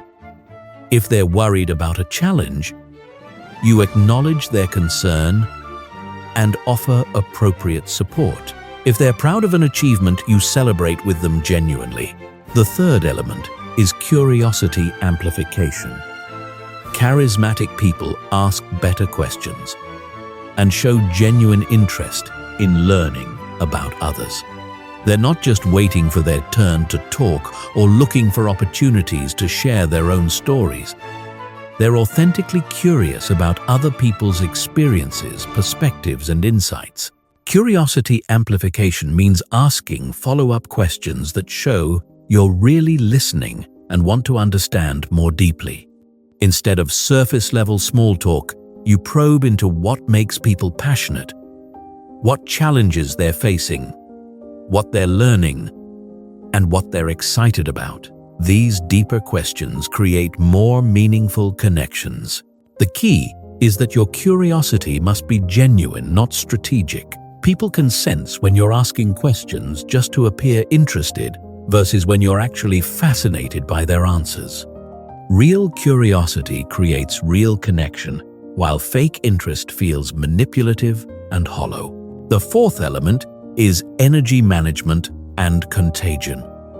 Charismatic people understand that energy is contagious, and they consciously manage their energy level to create positive emotional states in others. They bring appropriate energy to different situations, whether that's calm, confidence in crisis moments, enthusiasm for new projects, or focused intensity for important discussions. Energy management requires self-awareness about your current emotional and physical state, combined with the ability to consciously adjust your energy to serve the situation and the people you're with. If you're tired or stressed, you don't let that negative energy infect your interactions. If the situation calls for high energy, you find ways to generate genuine enthusiasm. Energy contagion works because humans unconsciously mirror the emotional states of people around them, especially people they respect or admire. When you consistently bring positive, appropriate energy to interactions, people start feeling better when they're around you, which makes them want to spend more time with you. The fifth element is storytelling mastery. Charismatic people are compelling storytellers who can make ordinary experiences interesting and meaningful. They understand how to structure narratives, create emotional engagement, and use stories to illustrate points, connect with others, and create memorable shared experiences. Effective storytelling involves selecting relevant details that create vivid mental pictures, using appropriate pacing to build tension and interest, including emotional content that helps listeners connect with the experience, and ending easing with insights or lessons that add value beyond entertainment. Charismatic storytelling isn't about having the most interesting life or most dramatic experiences. It's about finding the universal human elements in ordinary situations and presenting them in ways that help others see new perspectives or feel understood in their own similar experiences. The sixth element is vulnerability calibration. Charismatic people share appropriate personal information that helps others feel connected to them without oversharing or making others uncomfortable. They understand the difference between strategic vulnerability that builds connection and emotional dumping that creates awkwardness. Strategic vulnerability means sharing challenges, struggles, or uncertainties that others can relate to while maintaining your overall competence and strength. You might share a professional challenge you're navigating, a skill you're working to develop, or a lesson you learned from a mistake. The key is that your vulnerability should serve the relationship and the conversation, not just your need for attention or emotional support. You're sharing personal information to help others feel less alone in their own challenges, or to demonstrate that growth and learning are ongoing processes for everyone. The seventh element is positive assumption and benefit of the doubt. Charismatic people consistently assume positive intentions and give others the benefit of the doubt rather than being suspicious, cynical, or quick to judge. This creates psychological safety that allows others to be more open, authentic, and creative in their interactions. Positive assumption means interpreting ambiguous behavior in the most charitable way possible, giving people credit for good intentions, even when their actions don't work out perfectly, and focusing on people's strengths, potential rather than their weaknesses and limitations. This doesn't mean being naive or ignoring red flags when they appear. It means starting from a position of trust and respect, rather than requiring people to prove themselves worthy of positive treatment. This approach brings out the best in others because people tend to live up to the expectations others have of them. The eighth element is celebration and recognition. Charismatic people are generous with praise, recognition, and celebration of others' achievements. They notice when people do good work, overcome challenges, or demonstrate positive qualities, and they express genuine appreciation for those accomplishments. Effective recognition is specific timely, and focused on the impact or quality of what someone did, rather than generic praise. Instead of saying "good job," you explain specifically what was valuable about their contribution and why it mattered. This shows that you were paying attention and genuinely value their efforts. Charismatic people also celebrate others' successes without feeling competitive or diminished. They understand that recognizing others' achievements doesn't reduce their own value, and that generous recognition actually increases their own influence and likability. The charisma formula works because it addresses fundamental human needs for attention, understanding, recognition, and connection. When you consistently make others feel valued and important through your communication style, you become someone people want to be around, work with, and support. This creates opportunities, influence, and relationships that compound over time into genuine personal and professional power. Chapter 12. Difficult Conversations: How to Navigate Conflict Without Losing Respect. Most people avoid difficult conversations until problems become crises, or they approach them so poorly that they damage relationships and make situations worse. The ability to navigate challenging discussions skillfully is one of the most valuable communication competencies you can develop, because it transforms potential relationship damage into relationship strengthening and turns conflicts into collaborations. Difficult conversations are not inherently bad or destructive. They become destructive when they're handled poorly. When approached with the right mindset, preparation, and techniques, challenging discussions can actually build trust, deepen relationships, and create better outcomes for everyone involved.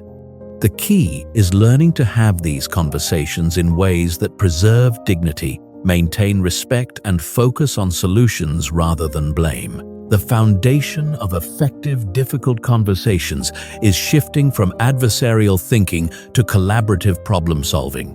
Most people approach conflict as a battle where someone wins and someone loses.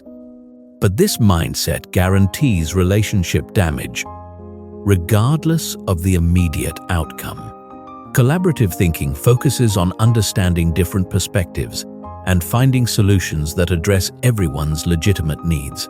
The first principle of difficult conversation mastery is preparation and emotional regulation. Before engaging in any challenging discussion, you need to clarify your objectives, manage your emotional state, and develop a strategy for keeping the conversation productive. Most difficult conversations fail because people enter them emotionally reactive and without clear goals.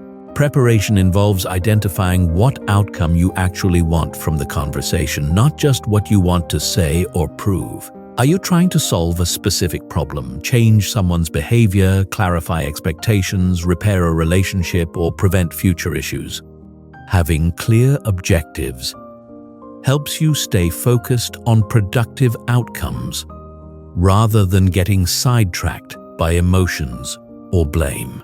Emotional regulation requires processing your feelings about the situation before the conversation so they don't leak out in destructive ways during the discussion.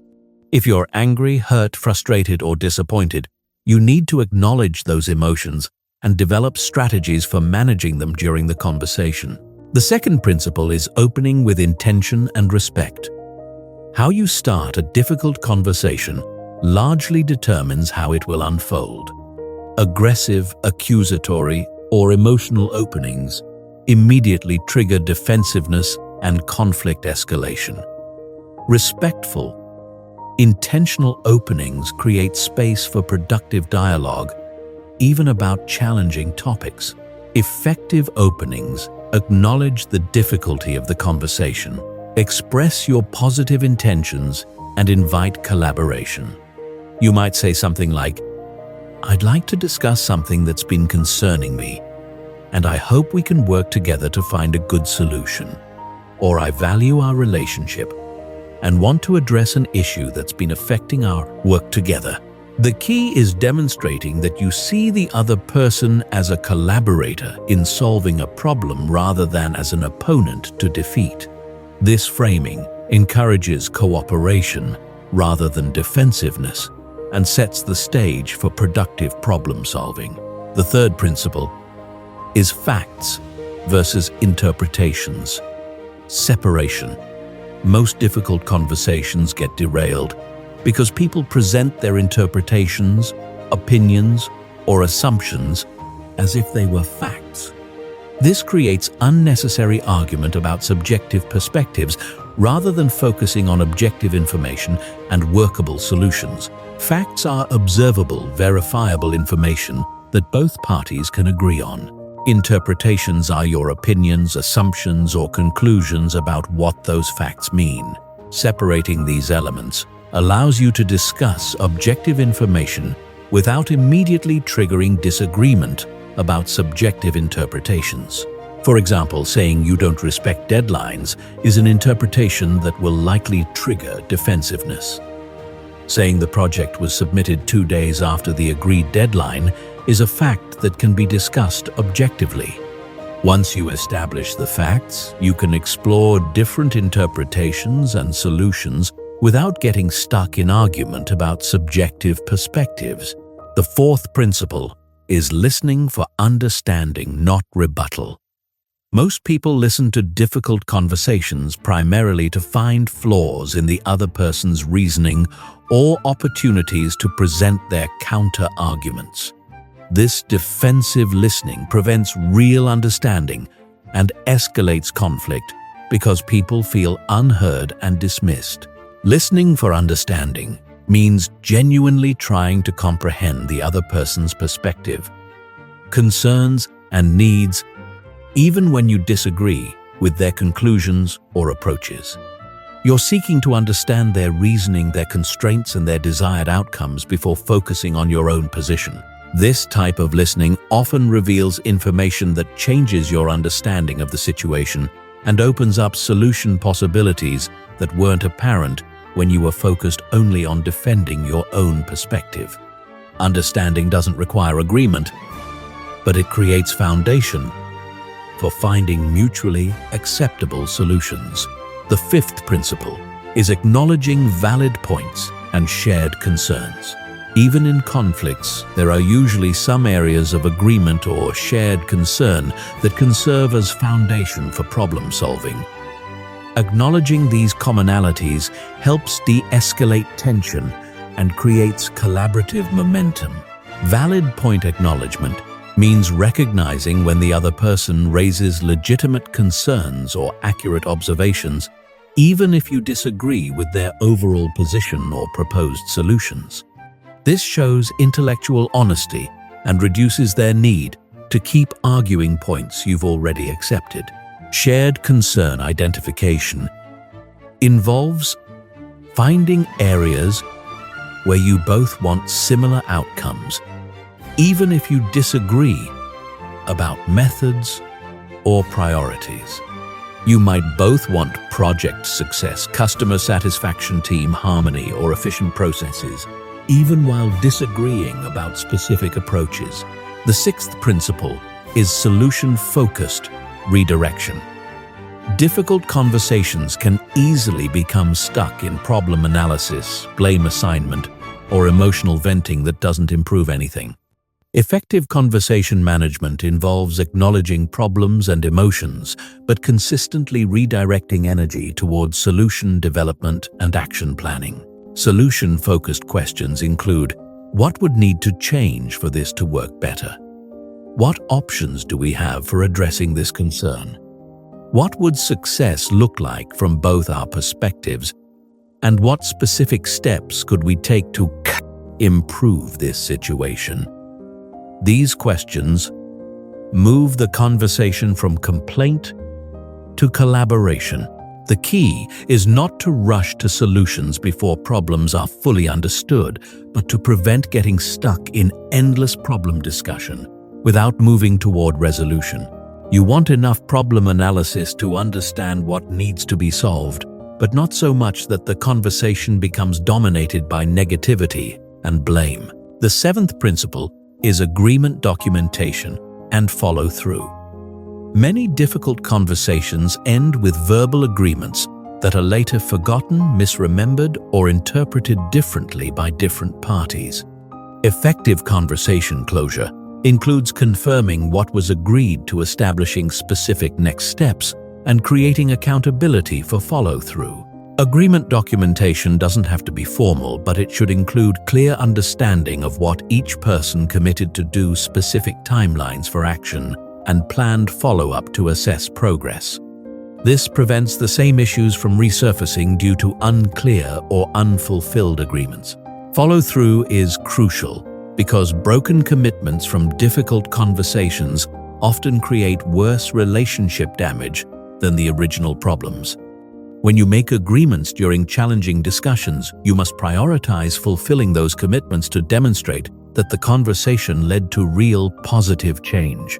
Mastering difficult conversations transforms you from someone who avoids conflict until it becomes destructive to someone who can address problems early and constructively.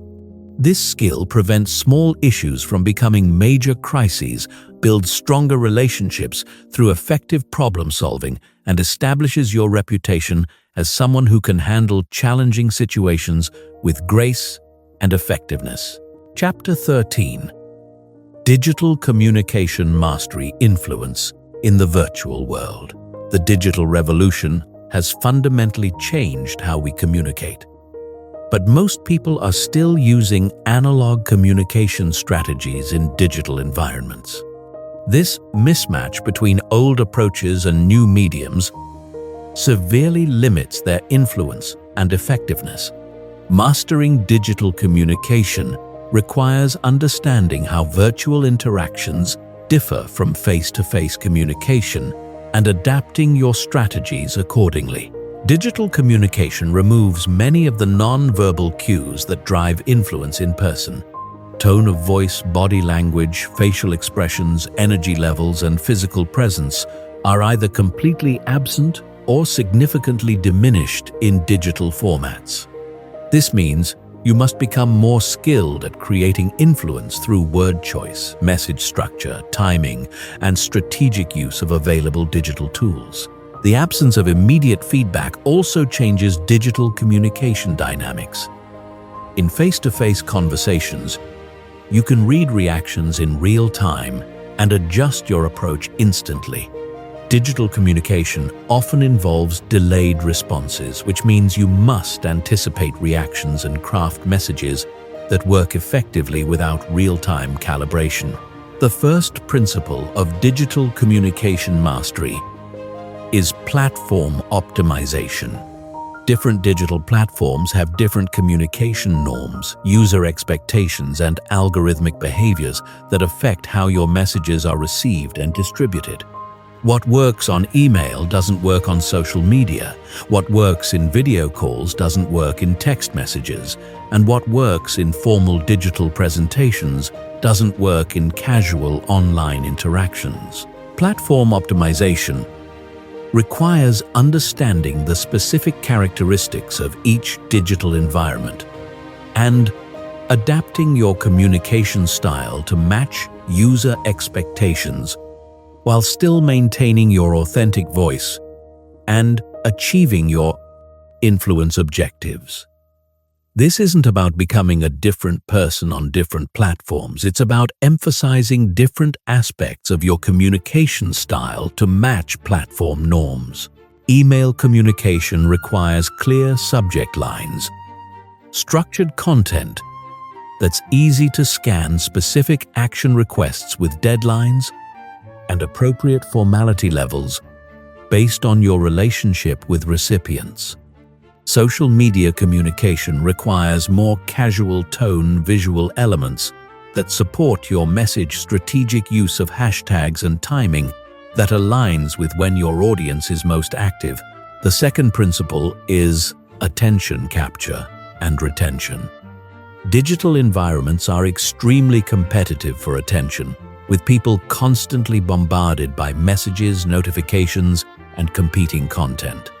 Your digital communication must be designed to break through this noise and hold attention long enough to deliver your message effectively. Attention capture starts with compelling openings that immediately signal value, relevance, or urgency. This might include intriguing questions, surprising statistics, relevant stories, or clear statements of benefit. You have seconds to convince someone that your message is worth their time and attention. Attention retention requires strategic formatting that makes your content easy to consume even when people are distracted or multitasking. This includes short paragraphs, bullet points, bold text to highlight key points, strategic white space, and logical flow that allows people to follow your reasoning even when skimming. The third principle is emotional connection without physical presence. Creating emotional engagement through digital communication requires more intentional effort because you can't rely on physical charisma, vocal tone, or personal presence to create connection. You must generate emotional engagement primarily through your content strategy and word choice. Emotional connection in digital formats comes from understanding and addressing your audience's concerns, aspirations, fears, and desires through your messaging. You need to demonstrate that you understand their situation and genuinely care about helping them achieve their goals or solve their problems. Personal storytelling becomes even more important in digital communication because stories create emotional engagement and help people feel connected to you as a person rather than just a source of information. Strategic vulnerability and authentic sharing help humanize your digital presence and create the personal connection that builds influence. The fourth principle is credibility establishment and social proof integration. Digital environments make it easy for people to research your background, verify your claims, and check your reputation before deciding whether to trust your communication. This makes credibility establishment crucial for digital influence. Digital credibility comes from consistent, high-quality content that demonstrates expertise, professional presentation, that reflects attention to detail, social proof through testimonials, recommendations, and engagement metrics, and transparent, authentic communication that builds trust over time. You can integrate social proof into digital communication through strategic sharing of testimonials, case studies, achievement metrics, and endorsements from credible sources. But this social proof must feel natural and relevant rather than forced or boastful. The fifth principle is strategic timing and frequency optimization. Digital communication timing affects whether your messages are seen, read, and acted upon. Different audiences have different online behavior patterns, and different platforms have optimal posting times that affect message, visibility, and engagement. Timing optimization requires understanding when your specific audience is most likely to be online and receptive to your type of message. This varies by industry role, time zone, and platform, but data analysis can reveal patterns that improve your communication effectiveness. Frequency optimization involves finding the right balance between staying visible and relevant without becoming annoying or overwhelming. Too little communication and people forget about you too much, and they start ignoring or unsubscribing from your messages. The sixth principle is multimedia integration and visual communication. Digital platforms increasingly favor visual content over text-only communication. This means developing skills in creating and using images, videos, graphics, and other visual elements that support and enhance your written communication. Visual communication doesn't require professional design skills, but it does require understanding how to use visual elements strategically to support your message objectives. This might include infographics that simplify complex information, videos that demonstrate concepts, photos that create emotional connection, or charts that support data-driven arguments. The key is that visual elements should enhance rather than distract from your core message. They should serve specific communication purposes, not just make your content look more attractive. The seventh principle is engagement cultivation and community building. Digital communication is increasingly interactive, with audiences expecting opportunities to respond, comment, and engage, rather than just passively consuming content. Building digital influence requires creating opportunities for meaningful engagement that builds relationships over time. Engagement cultivation involves asking questions that encourage responses, sharing content that invites discussion, responding thoughtfully to comments and messages, and creating opportunities for your audience to contribute value rather than just receiving it from you. Community building takes engagement further by creating ongoing relationships between audience members, not just between you and individual followers. This might involve facilitating introductions, encouraging collaboration among your network, or creating forums where people with shared interests can connect and support each other. Digital communication mastery transforms your online presence from a static information source to a dynamic influence platform that builds relationships, creates opportunities, and establishes your expertise across multiple digital environments. This expanded digital influence increasingly translates into real-world opportunities and offline relationship building as digital and physical communication become more integrated. Chapter 14. The Mastery Mindset. Becoming a lifelong student of human psychology. Communication mastery is not a destination you reach and then maintain effortlessly. It's an ongoing journey of learning, observation, practice, and refinement. The most powerful communicators never stop studying human psychology, observing social dynamics, and experimenting with new approaches because they understand that both communication contexts and human behavior are constantly evolving. The mastery mindset separates people who plateau at basic competence from those who continue developing extraordinary influence throughout their careers. This mindset involves treating every interaction as a learning opportunity, approaching communication challenges with curiosity rather than frustration, and systematically studying what works and what doesn't in your specific contexts and relationships. Most people think communication improvement happens through formal training courses or workshops, but real mastery comes from developing sophisticated observation skills and consistently analyzing your communication experiences.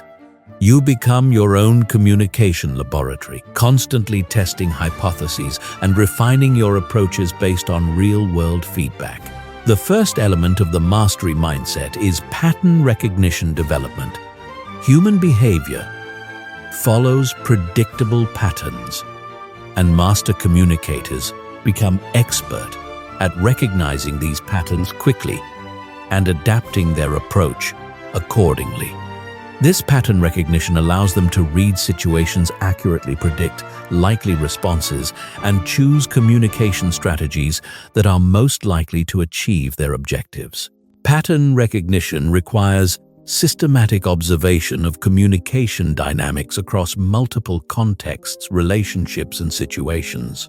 You start noticing how different personality types respond to different communication approaches, how cultural backgrounds affect communication preferences, how stress levels change people's receptivity to different messages, and how power dynamics influence conversation flow. You develop pattern recognition by paying attention to multiple data points simultaneously. You observe verbal responses, but also body language, energy changes, engagement levels, and follow-up behaviors. You notice not just what people say, but how they say it when they choose to speak, and how their communication changes under different circumstances. The second element is feedback seeking and integration. Master communicators actively seek feedback about their communication effectiveness from multiple sources and use that feedback to continuously improve their approaches. They don't assume they know how they're being perceived or what impact their communication is having. Effective feedback seeking involves asking specific questions about communication effectiveness rather than general questions about performance. You might ask how clear your explanation was, whether your presentation style matched the audience's preferences, what questions weren't addressed, or how your communication could be more helpful next time. You also develop skills in reading nonverbal feedback during conversations and adjusting your approach in real time based on subtle cues about engagement, confusion, resistance, or enthusiasm. This dynamic adjustment capability separates good communicators from great ones. The third element is experimentation and calculated risk-taking. Communication mastery requires trying new approaches, testing different strategies, and occasionally failing in order to discover what's possible beyond your current comfort zone. Safe, predictable communication leads to safe, predictable results, while breakthrough influence requires strategic experimentation. Effective experimentation involves trying new approaches in low-stakes situations first, then gradually applying successful techniques in higher-stakes contexts. You might experiment with different storytelling styles in casual conversations before using them in important presentations, or test new influence techniques with supportive colleagues before using them with challenging stakeholders. The key is that your experimentation should be thoughtful and strategic rather than random or reckless. You're testing specific hypotheses about what might work better, not just trying things randomly to see what happens. The fourth element is cross-domain learning and application. Communication insights come from many fields beyond traditional communication training, including psychology, neuroscience, sociology, anthropology, theater sales, negotiation therapy, and leadership development. Master communicators study these diverse fields and adapt relevant insights to their communication challenges.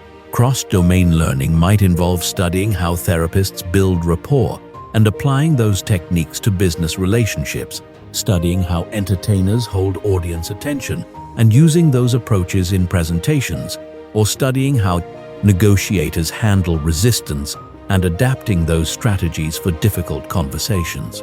The key is being able to abstract principles from one context and apply them appropriately in different contexts. This requires understanding the underlying psychology behind various techniques rather than just copying surface-level behaviors. The fifth element is systematic skill development and deliberate practice.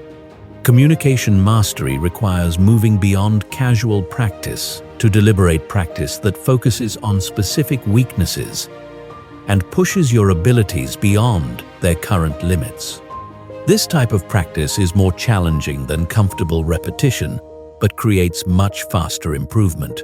Deliberate practice involves identifying specific aspects of communication that need improvement, setting up practice scenarios that challenge those specific skills, getting feedback on your performance, and making adjustments based on that feedback. This might involve recording yourself presenting and analyzing your performance, practicing difficult conversations with trusted colleagues, or seeking out challenging communication situations that stretch your abilities. You also develop supporting skills that enhance your communication effectiveness, such as emotional regulation skills that help you stay calm under pressure, analytical skills that help you understand complex situations, or creative skills that help you find new ways to explain difficult concepts. The sixth element is mental model development and framework creation. Master communicators develop sophisticated mental models for understanding communication dynamics and create personal frameworks for approaching different types of communication challenges. These models and frameworks help them process complex situations quickly and choose effective strategies efficiently. Mental models might include frameworks for reading group dynamics during meetings, systems for preparing for different types of presentations, or decision trees for handling various types of conflict. These tools help you move from intuitive communication to strategic communication based on proven principles and reliable processes. You develop these models by studying successful communication examples, analyzing your own successes and failures, and creating systematic approaches for handling recurring communication challenges. Over time, these frameworks become automatic and allow you to handle complex communication situations with greater confidence and effectiveness. The seventh element is teaching and knowledge transfer. One of the most effective ways to deepen your communication mastery is teaching others what you've learned. Teaching forces you to organize your knowledge more clearly, identify gaps in your understanding, and develop better explanations for complex concepts. Teaching opportunities might include formal training sessions, informal mentoring, peer coaching, or simply helping colleagues improve their communication skills. These experiences help you understand communication principles more deeply, while also building your reputation as someone with valuable expertise to share. Knowledge transfer also involves documenting your learning and creating systems that allow others to benefit from your communication insights. This might include writing about communication principles, creating training materials, or developing processes that help your team or organization communicate more effectively. The mastery mindset transforms communication from a basic skill you use occasionally to a sophisticated expertise that you develop continuously throughout your career. This commitment to ongoing learning and improvement creates compounding returns where your communication effectiveness increases dramatically over time rather than plateauing at basic competence. Chapter 15. Your Communication Revolution: Implementing Everything and Dominating Every Room. Everything you've learned in this audiobook becomes worthless unless you implement it systematically and consistently. Most people consume communication training and then go back to their old habits within weeks because they don't have a clear plan for turning knowledge into automatic behavior.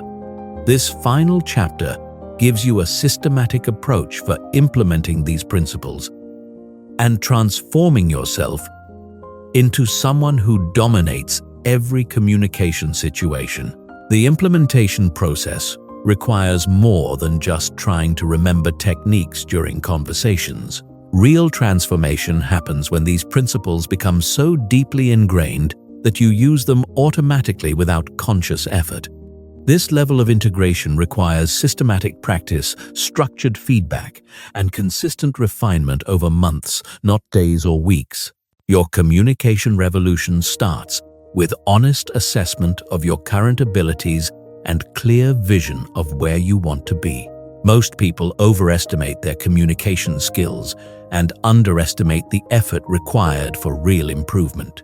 This gap between perception and reality prevents them from taking the systematic approach necessary for dramatic improvement.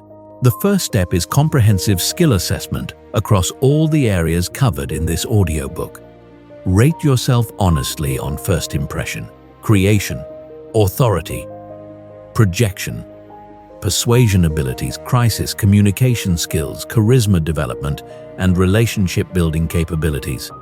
Identify your strongest areas and your biggest weaknesses so you can prioritize your improvement efforts strategically. This assessment should include feedback from trusted colleagues, friends, and family members who have observed your communication in different contexts. Their perspectives often reveal blind spots that you can't see yourself and help you understand how others actually perceive your communication style and effectiveness. The second step is implementation, prioritization, and sequencing. You can't improve everything simultaneously, so you need to identify which improvements will create the biggest impact on your specific goals and circumstances. Consider your career objectives, relationship needs, and immediate challenges when deciding which communication skills to develop first. Start with foundational skills that support everything else before moving to advanced techniques. Emotional regulation and basic confidence are prerequisites for effective influence and persuasion. Clear thinking and message organization support both formal presentations and casual conversations. These fundamental capabilities make everything else easier and more effective. The third step is structured practice design and execution. Improvement requires deliberate practice, not just casual effort during normal conversations. This means creating specific practice scenarios that challenge your abilities, provide feedback opportunities, and push you beyond your comfort zone in controlled environments. Practice scenarios might include recording yourself presenting and analyzing your performance role-playing, difficult conversations with trusted partners, practicing influence techniques in low-stakes situations, or joining groups like Toastmasters that provide structured feedback on communication skills. The key is that practice should be more challenging than your normal communication situations, so that real conversations feel easier rather than harder. You're building communication muscles through progressive resistance training, not just casual exercise. The fourth step is feedback system establishment and use. You need reliable ways to assess your progress and identify areas that need continued work. This requires both formal feedback mechanisms and informal observation skills that help you learn from every communication experience. Formal feedback might include regular check-ins with mentors or coaches, structured assessment from colleagues or supervisors, participation in communication training programs, or video recording, and analysis of important presentations or meetings. Informal feedback comes from developing sensitivity to how people respond to your communication.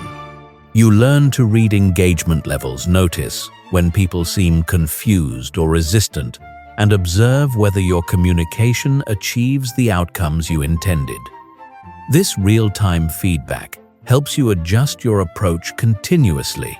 The fifth step is habit formation and automatic behavior development. The goal is not just to know communication techniques, but to use them automatically without conscious effort. This requires consistent repetition until new communication patterns become your default responses, rather than special techniques you have to remember to use.